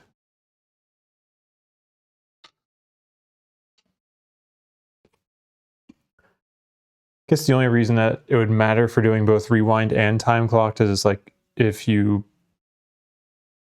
have something that ignores rewind, or is there anything that just ignores time clocked? Oh man, I don't remember. This will go into our wound stack now. Go up to 4 wounds. I'm gonna put 8 BP3 in our pile here. Oh gosh, 3, 2, 1, BP2. AI, okay, I gotta move these terrain cards out of the way, getting in my way. Take out an AI2, put in an AI3. This is our ultimate, okay. 3, 2, 1. AI3, our ultimate's on top. Yay! Oh, this is spent. Take these all out. And what are we getting for tokens? We get black 2, closing 2, black 2, closing 2. What else? We can get pass 2, black 1. I don't have any. I would like to pass break tokens, but unfortunately I don't have any of those. We'll just do opening. And I can't use the motivate because I am time clocked. It is still my turn because I haven't used movement yet, so I guess on my turn I could still do reverse time flow and get returner back from time clocked if I wanted to, but I don't really see a reason to do that. My dog just keeps like running downstairs, sitting on the couch for like 20 seconds and then running back upstairs. He's not barking or anything, so I don't think there's anybody like here or something like that, but he's just antsy. He can't sit still. Okay, I think I was done on this turn. Let's go next with Truthbearer, right? Yeah. Yeah, that makes sense. Let's do that. Okay, reestablish your time anchor, and then we're going to move 1, 2, 3, 4, 5. And let's spend a fate to do parallel anchor now, so we can attack from our time anchor. We reestablish it again. And then we'll attack. We'll gain a rage. Gain a rage. And am I missing anything here? No, okay. We're going to have +1, +2, +3, 4, 5, 6, 7, +7 to hit, so we need a 3 or higher. That's a 5. So I got dirt on my thumb. Oh, both my thumbs. All right, just wash my hands, and now here comes the dog again. Hi, Levi. Oh, you're a good boy. Yeah, that's right. I'm judging you because you keep coming up and down the stairs. But you're a good boy, and I love you. Levi, would you like to play some Aeon Trespass Odyssey? Yeah. You'd be better than me at it. Yeah, you're a good boy. Okay. That's going to come out. And we're going to get Auto Hope 1, right? Yeah. Draw our BP2. Axle Bones! If your weapon has a spear trait, it most certainly does not. When you attack from a VP2 or 3, you may initiate a combined attack instead. I am not. So from this position, we are just getting -1 to the AT, I think. So we need to get 9 on the dice here. That's going to be tough. Because we don't really have break or anything in there. We just have black. So the first roll is not as important as the rerolls here. Well, I mean, that's kind of a misleading statement. But anyway, what we need, 3 black, 2 red. Yeah, there's no rouse in here, so we don't get that extra red yet. Go ahead and roll these all at once. Come on. All right, that's pretty good. 2, 4, 5, 6. So with the hope we have 7, I think. So we almost certainly need to keep those. We'll re-roll these with the black tokens. The question is, do I re-roll this one as well? Yeah, let's do it. Let's use black tokens on all of them. All right, black. Nice. All right. That was the one I was debating about re-rolling. I was like, I'm gonna re-roll this one separately just to see. Well, I'm gonna re-roll them all separately, but. So what is that? 2, 4, 5, 6, 7 from the black, 8 from the hope. So we just need 1 more power here. Yeah, okay. 9, 10 total, I think. So we are good. We didn't even need that -AT. All Titans in Zone 2 gain 1 danger. That is Truth Bearers in Zone 2. If adjacent, time clocked. Oh, I really don't want Game Changer to get time clocked. Okay, we will gain a fate with Game Changer so that he can use his advanced reflex on his Titan sheet and go 1, 2. Dang, okay. And that's it. We resolve that. Oh, go to this screen. We're now at 5 wounds. You give us another BP3. 3, 2, 1. BP1. Honestly, a little disappointed about that. Take out AI 2. Okay, that can actually be helpful then. Put in an AI 3, because now we're shuffling the discard pile back into AI deck. 3, 2, 1. AI 3 is on top. These come out. That comes out. Oh, sorry, gotta go back to the screen. And we're gonna get break for opening 1, hope 1. Break for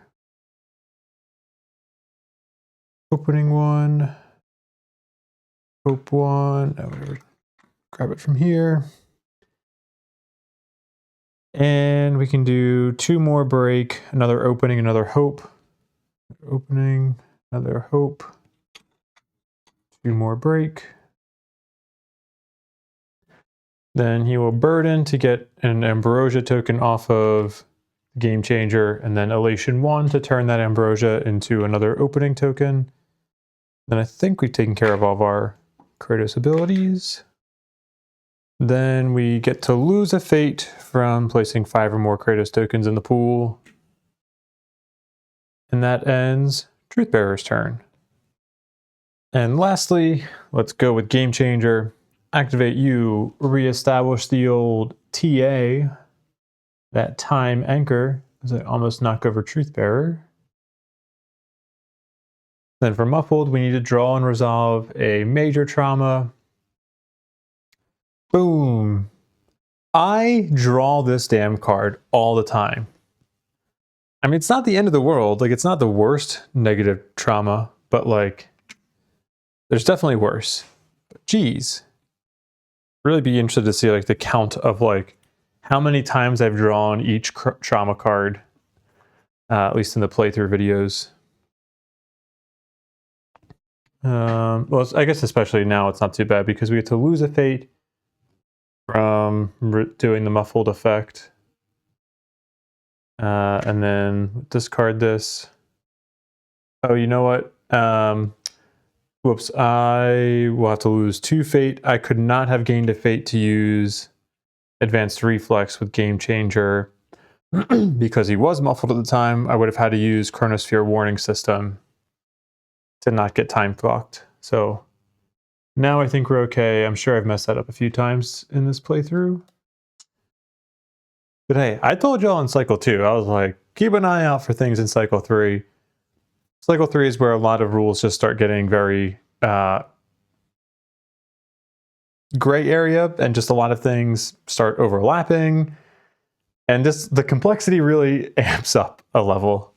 So I warned y'all. I can also tell my dog is debating about if he wants to get down or not right now, if he wants to get off the couch and go upstairs. Oh, he just looked at me. Hi, Levi. Sorry, just feel obligated to keep you all updated on the side plot over here.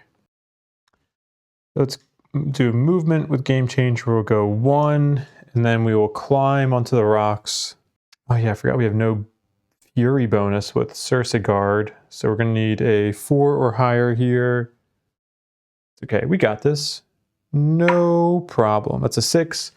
We do climb onto the rocks.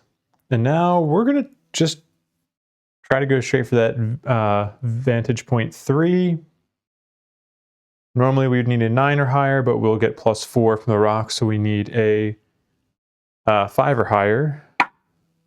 That's a 3. Fate reroll. Come on, don't let me down. 2! No, you let me down. Dang, is there any source of like scale that I forgot about that I can just rely on now? I don't think so. Oh wait, also it's only +3 to climb tests for the floating rocks. Shoot, I think I keep getting confused because it's a test of 4 or higher, 4+ to get onto the floating rocks, but you only get +3 to climb tests from that. Okay.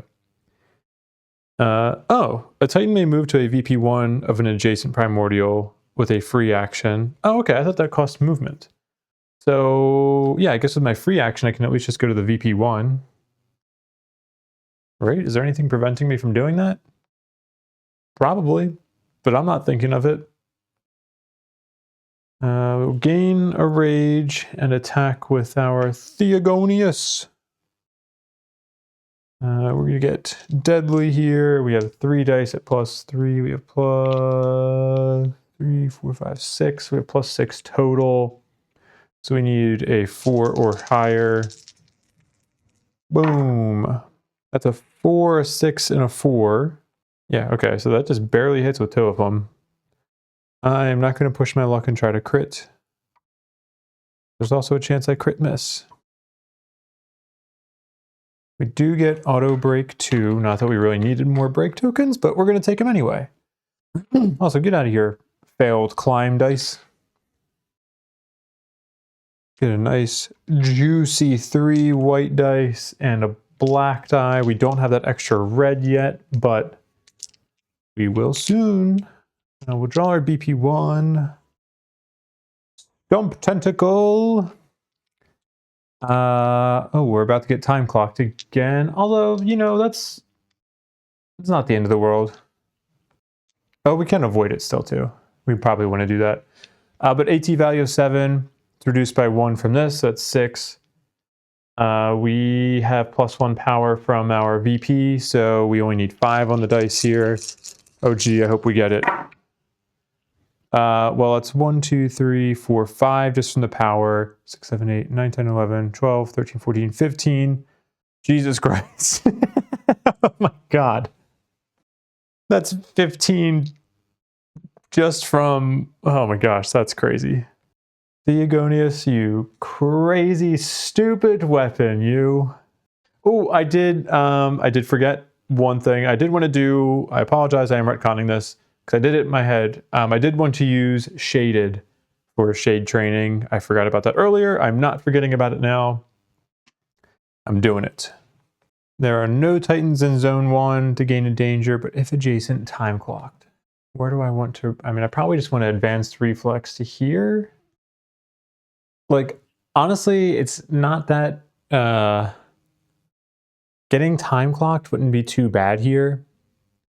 But I more so just care about, like, I would really want Game Changer to be able to be in position to get an attack off next round, and I feel like that's very unlikely if I let him get time clocked here. So we won't let that happen. We can now spend the fate to advanced reflex. We will reflex to be here. And here comes my dog downstairs again. Take this and put it into our beautiful wound stack. Should be at 6 wounds now. 1, 2, 3, 4, 5, 6. Then we will put a BP2 into our BP stack. 3, 2, 1. BP3. Okay. Then AI 1 comes out. AI 2 goes in. 3, 2, 1. AI 3, but it's not our ultimate. This is tough. I've been debating if I want to use time skip this round, and I'm still not sure. But if I use time skip and I wound, I just still, like, I'm still likely to get a beep and AI 3 on top. I don't know. All right, let's finish this out. Go back to this. Clear the Kratos pool. We are going to get Hope 2, opening 2, opening 2, don't get the break 1. We do get a bunch of motivate. We also get to reestablish a time anchor on our space. I think I'm going to reestablish my own. It says any of them, right? If your total power is higher than the AT by at least the number of time anchors on the board, reestablish any time anchor on your space. Sure, let's do that. Put mine there. What about glaciate the time anchor of the Titan with the lowest fate? Who has the lowest fate right now? Oh, that'd be Truthbearer. So we want to motivate Truthbearer off of his time anchor. Go there. Get a break and an opening. Then we have elation. It'll be another opening. And then let's take a break. And then I think that ends. I don't really want to use the rest of my motivate. I don't really have a good reason to. Nor do I really care about the reposition. Yeah, I could use time skip here to I could reposition, get into a place where I'm adjacent, and then use time skip to attack. But I don't think I really want to risk putting the ultimate on top.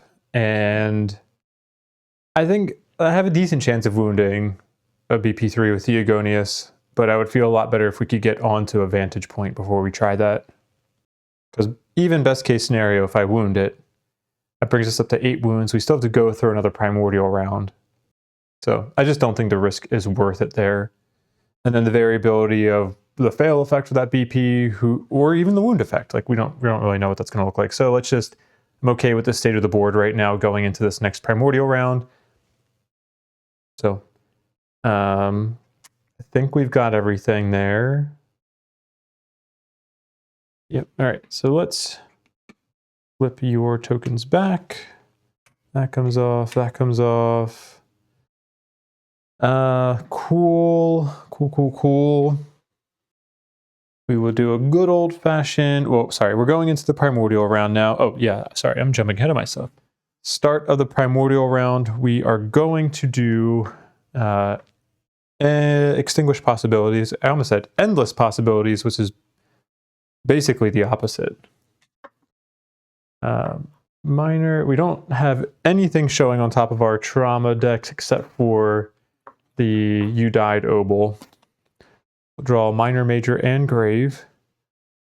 That's a positive trauma, so let's get that the heck out of there.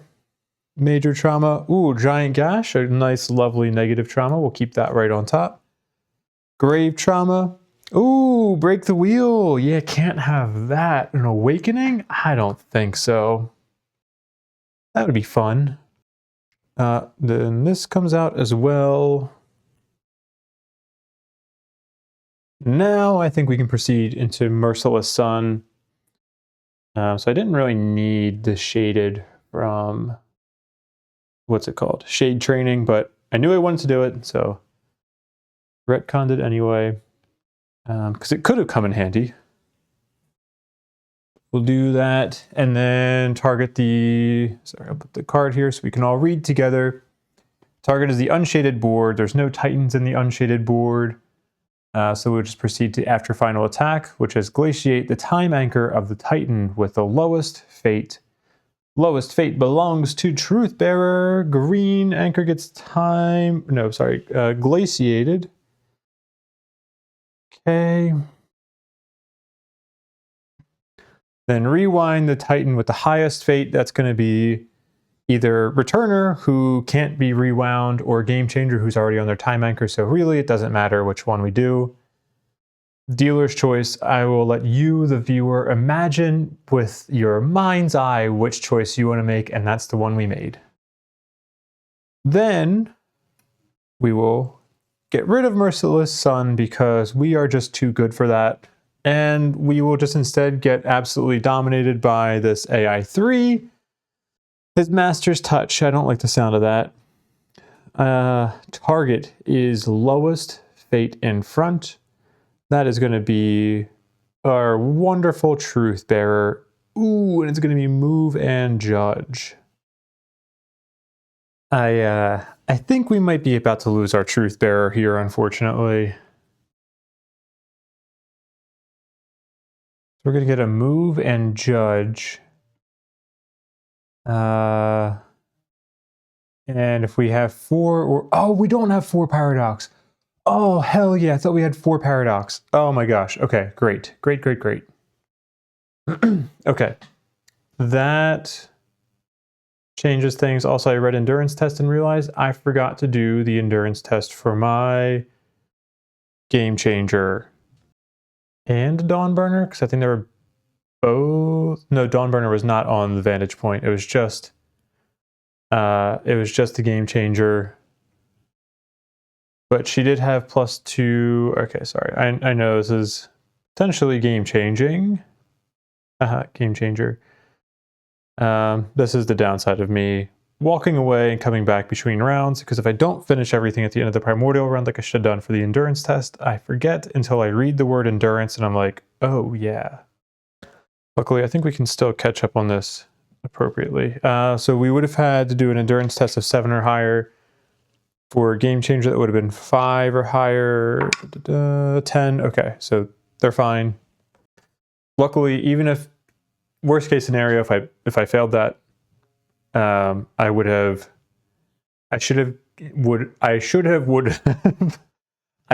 needed to gain danger equal to the VP level, so I would get an extra 2 danger, I think. Because I think I was on VP 2 with him, or was it 1? Either way. Gain some danger, would be knocked down, but other Titans have Inspire, like the Truth Bearer, for instance, has Inspire and went before the Game Changer. And so Game Changer could have stood up and still reflexed away from that first time clock. So I think ultimately, even if we got knocked down, we could have retconned things to be to the point where it's correct without too much going wrong. But I apologize. I'm sorry. I don't like having those things that I'm missing. But I'm doing my best to keep everything straight, and it's tough when I'm doing this over the course of like a day or 2. But I appreciate your patience. Anyway, back to the ass kicking that's about to be given to me. I guess the mental ass kicking, because it is a judgment.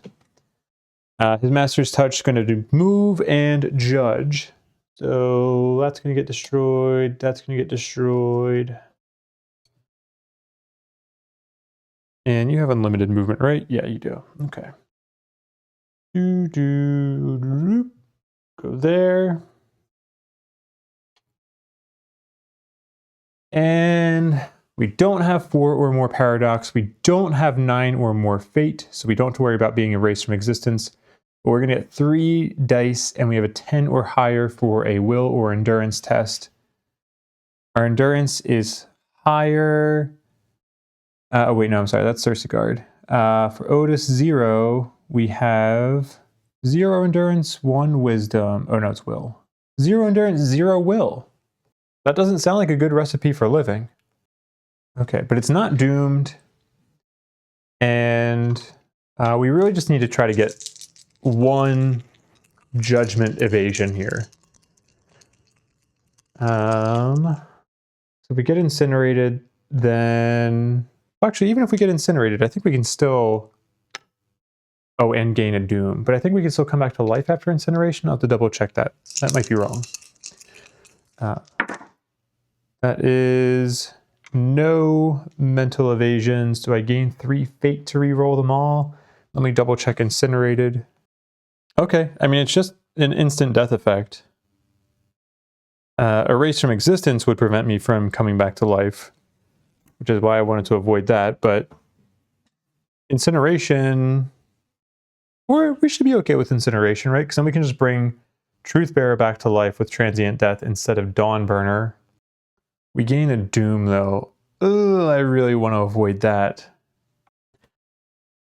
All right, we'll gain 3 fate to reroll all these. This is still kind of low odds that I'm going to get this. Damn. Am I sure I don't have even 1 bonus to will or endurance?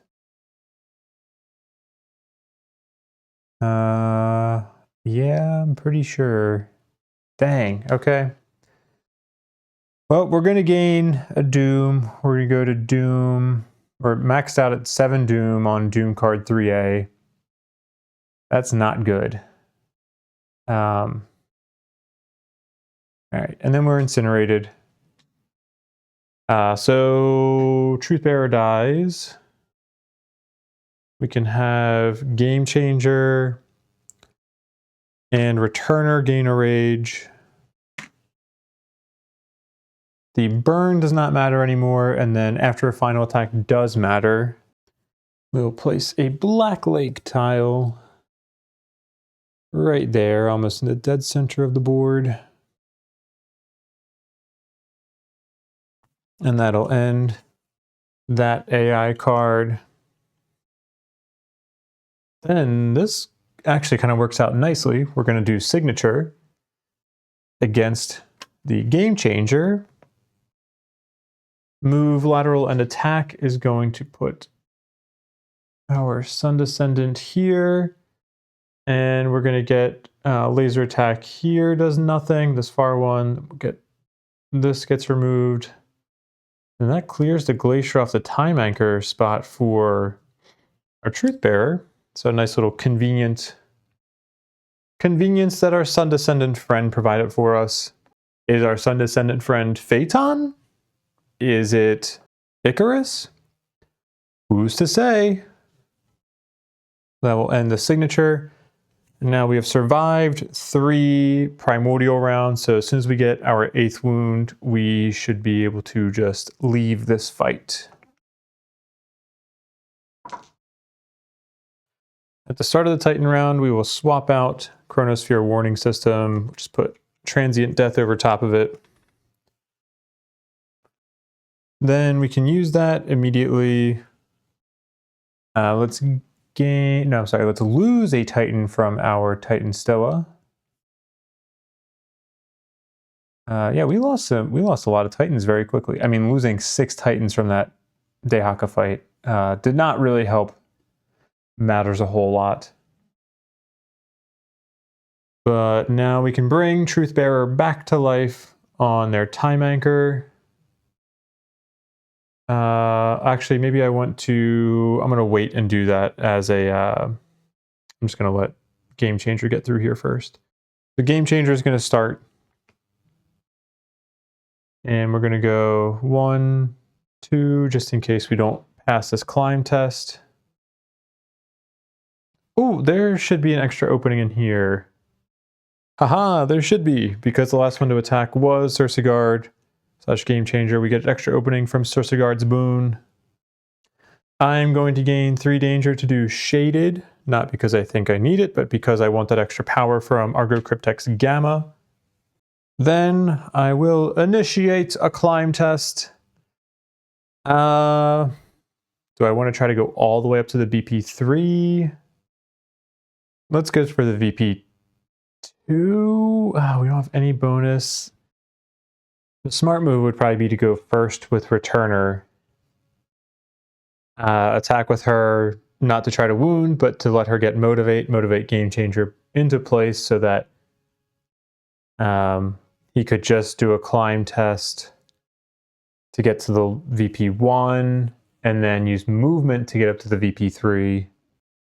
But I'm not very wise, so I'm not going to do that. Let's just try to climb onto the VP1. Let's just try to get that 1 extra power. So we just need a 6 or higher. That's a 4. I'll fate reroll. To 9, I should just climb to the VP3. Oh well. That'll come out. Then we will attack, gaining a rage. Sorry. Before we attack now, I will get Truthbearer back on his Time Anchor by using Transient Death. We already lost our Dreamwalker Titan for that. Then we will roll our dice here. We have 3. We have +3. Oh, I forget. Do I get this power bonus still if the thing is exhausted? Or does that? I think that power bonus counts as a passive. Yeah, I think it's passive. I'm not 100% sure, but I mean, I think it's along the same lines as like +1 precision, +1 power. So treat it as passive. We have +3 precision, 4, 5, 6, 7, 8. We need 2 or higher. Come on, crit. No crit. I'm not going to risk missing on this. Let's just go get our BP3 wound. We have +2 power total right now on this. Or no, I'm sorry, just +2. +1 from Argo Cryptex Gamma, +1 from the VP1. Draw our BP3. Oh, geez, I forgot how high these values were. That's fine. Let's give it a shot. We're gonna have, we get auto break 2. I probably should have done this whole thing differently, but too late for that. I was trying to rush it. So we get to see what a stupid mistake looks like. We're gonna get 3 white, a black, and a red. Let's roll these one at a time. We're gonna need 16 on the dice total here. So let's draw red first. Okay, that's a good start. Black. Great, I like that. Awesome. Boom. Oh, geez. Boom. Excellent. If we're gonna wound, this is a good start. All right, let's, oh gosh. That was definitely not like that. I was like that. Let me go back and check the footage too. Yeah, we're good.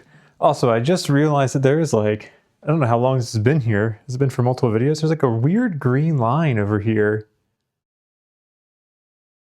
It's along the whole left side of the screen. I don't think I like screwed anything up. I mean, I must have done something in my OBS settings.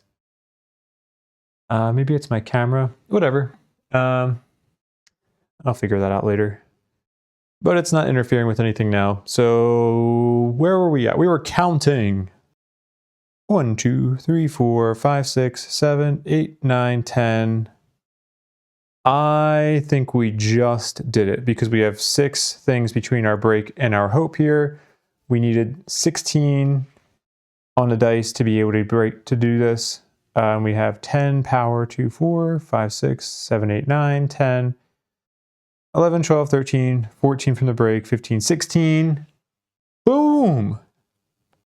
Guess what? You get to make dumb decisions and make really stupid mistakes and decide, I'm not going to go first with returner and you know, do the optimal positioning for the game changer to really increase the chances that they can like attack from that vantage point 3.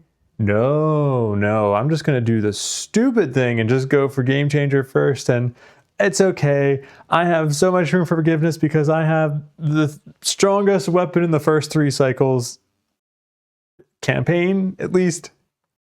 It's a fun reason to be able to go for those things. But yeah, okay, so we wound there. Obviously, if we didn't have as good of weapons, we probably wanted to be more intelligent about our positioning and getting up onto the vantage point 3. Probably doing some combined attacks there. But even still, I liked our odds for getting through this fight this round because we still had time skip, we still had truth bearer and returner to go. Probably going to do okay. So we'll get a generic double wound for that. And let's just jump over to our story because we can resume that.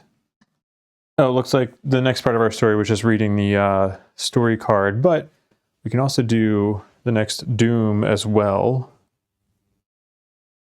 So let's take our story card 3B and archive that. Go off to the side over there. And then we will read story card 4A. And I'll have to adjust the focus on this camera shortly. Okay. Story card 4A. Trespassing. The loop is tightening. Icarus is ready to ascend the vacant throne. Crush the Argo and Delphi along with it. You are not ready to be crushed just yet. As it fell, Icarus's heavenly chariot broke into pieces and has been damaged beyond repair. Argo Works is building a new one using the parts you have salvaged, old Hyperborean Techne, and the Argo's own system, the Phonikos. They're certain you will be able to achieve flight, if only for a little while. A little while is all you need. However, you're missing a crucial part, one that was destroyed a long time ago. The Argo's twilight is nigh, as its destiny looms, eager to close the circle. Rules. Procure parts for the Argo.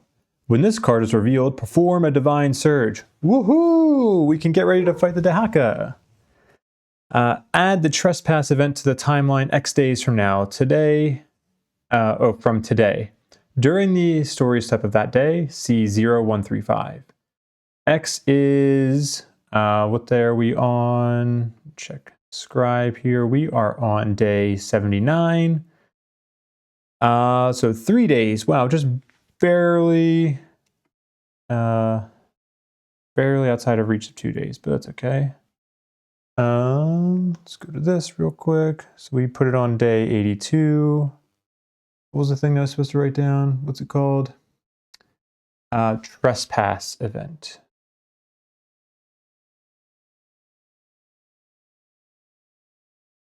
Uh, 0135. Ooh, getting chills. We're getting close to the end of cycle 3 here. Let's see. And ends all things. If at any point you reach the loop end, you lose the game. Remember, you can always force a loop effect using the Chrono Sail technology. How could I ever forget that? I wouldn't dare. It will give story card 4A a nice little home up here. And then, you know, what we're going to take down is our next story card. Story card 3A. Let's see. When there are 7 or more Doom tokens on this card, see 0130. Oh boy, we get a story passage here. Maybe while... Oh no, my iPad is not running. All right, 1 second. Magic. While this is reading, I will do some cleanup of the game here. 0130. I really hope it's not another fight with a Sun Descendant, because honestly, I don't want to do that.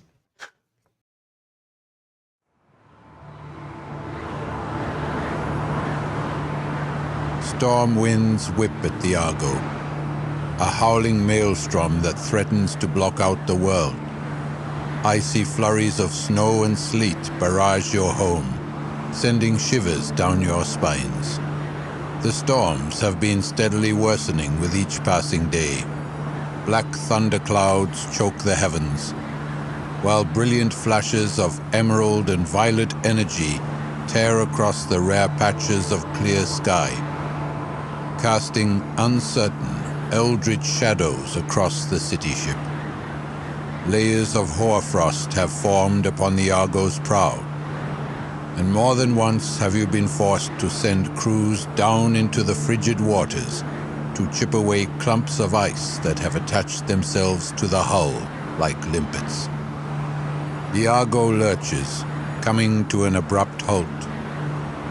A vast plain of ice lies before you, a churning, twisting expanse of icebergs and slush. For any other ship, this would be a death sentence. This is not any other ship. The Argo is made of sterner stuff. You survey the path ahead. To the side of the dangerous ice floe, you see a stretch of the open sea, but the churning, roiling face of the time front is drawing near. If you try to go around the floe, you are sure to run very close to the reality-warping veil of chaos.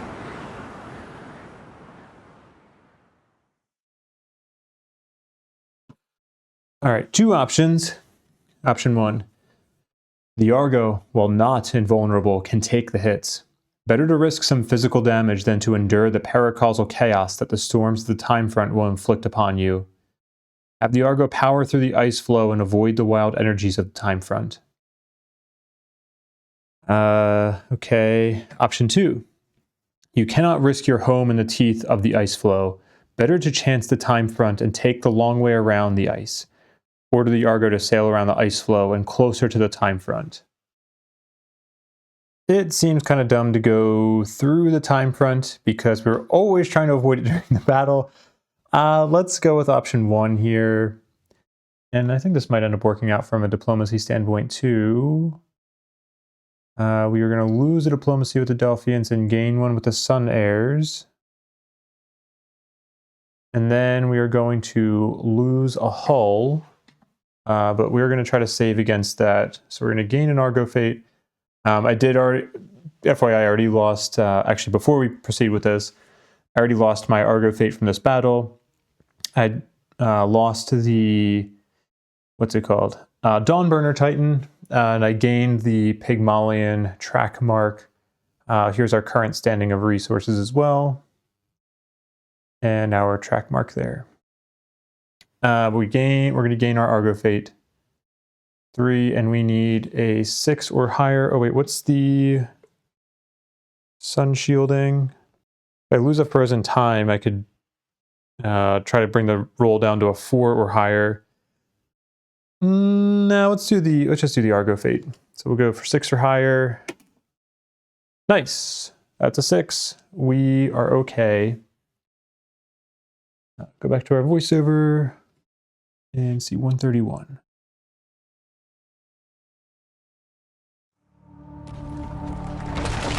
The city ship thrusts forward, a grinding, crunching sound echoing through the behemoth as the prow meets the first black-veined icebergs, crushing them to splinters. Progress is slow but steady, each lurch forward met by another grinding crunch of shattering ice. Alcibiades is already up at the prow, surveying the damage with a furrowed brow. As you watch, he orders a crew forward to dislodge some of the larger chunks of ice trapped on the prow of the city ship.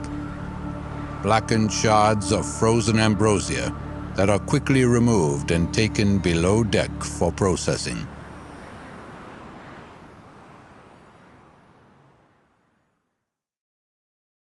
Very nice. We will get another frozen time, go from 3 to 4. You glance starboard, where the time front lurks in the distance, churning the seas as an advancing wall of gray nothingness consumes everything. Powerful bolts of lightning leap from cloud to cloud in impressive displays that light up the skies. You feel you made the right call.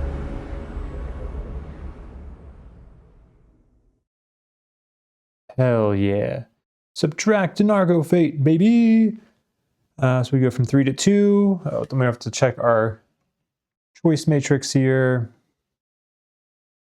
H6 is built the paracausal asterisco. Oh yeah, this is the one where it was like, I don't really know what I'm supposed to write for this. Let's see, 133.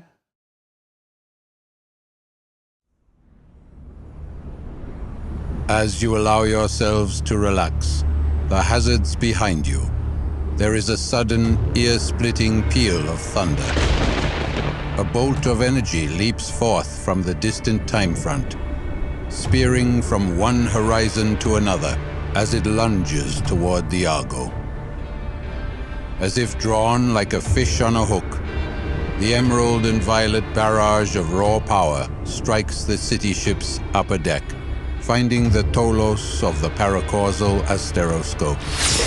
There is an implosion of wild energy, and then a terrible tearing sound as marble and bronze debris are flung far and wide across the Acropolis deck. Where the asteroscope once stood, blackened metal and stone, all that remains. A few charred bodies litter the ground, their lives extinguished instantly. There is one survivor, charred almost beyond recognition. The scholar clings to the last vestiges of life. You minister to his wounds, but you know it is too late. He has mere moments remaining. I saw him. He gasps, clutching at your robes with the charred remnants of his fingers. Dancing upon the face of the sun. The incandescent court. The throne. He is there. He points a shuddering finger to the sky, then goes limp in your arms, the last of his life essence departing from him. You look to where he pointed, up in the heavens, brows furrowing.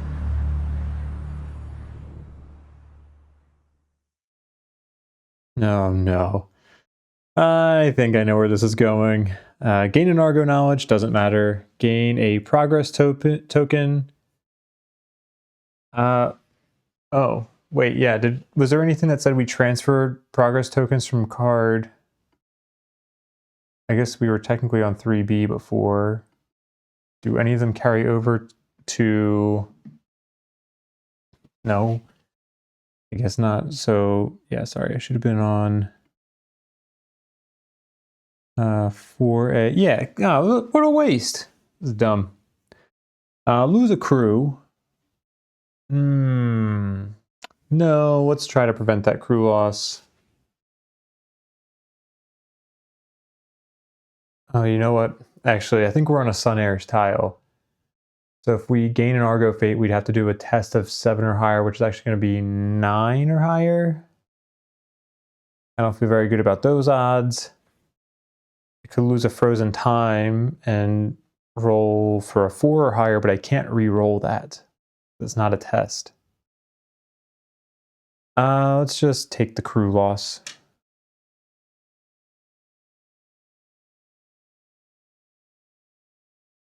Then erase the mark on H6. Okay, I'll go and do that really quickly. No, not diplomacy. Waste matrix, H6. Remove the mark. Okay. And C134.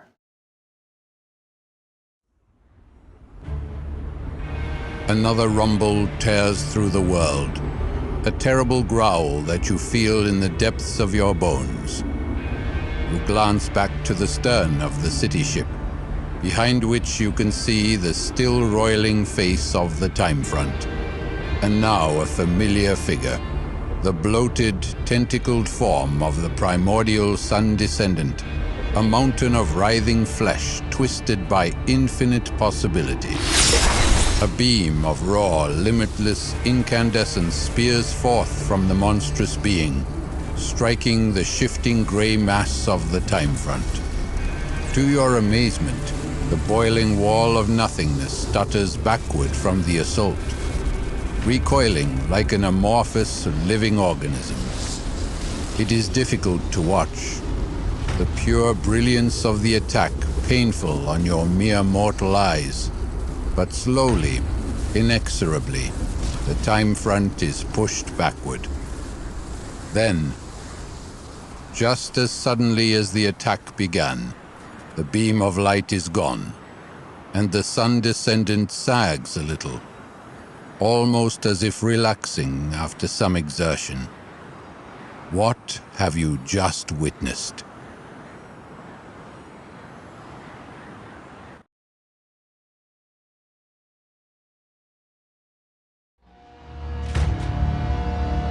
You have little further time to consider the thought, as the creature straightens with frightening speed and turns to look directly at you. A howl of fury escapes from it, drowning the extinction event sirens blaring.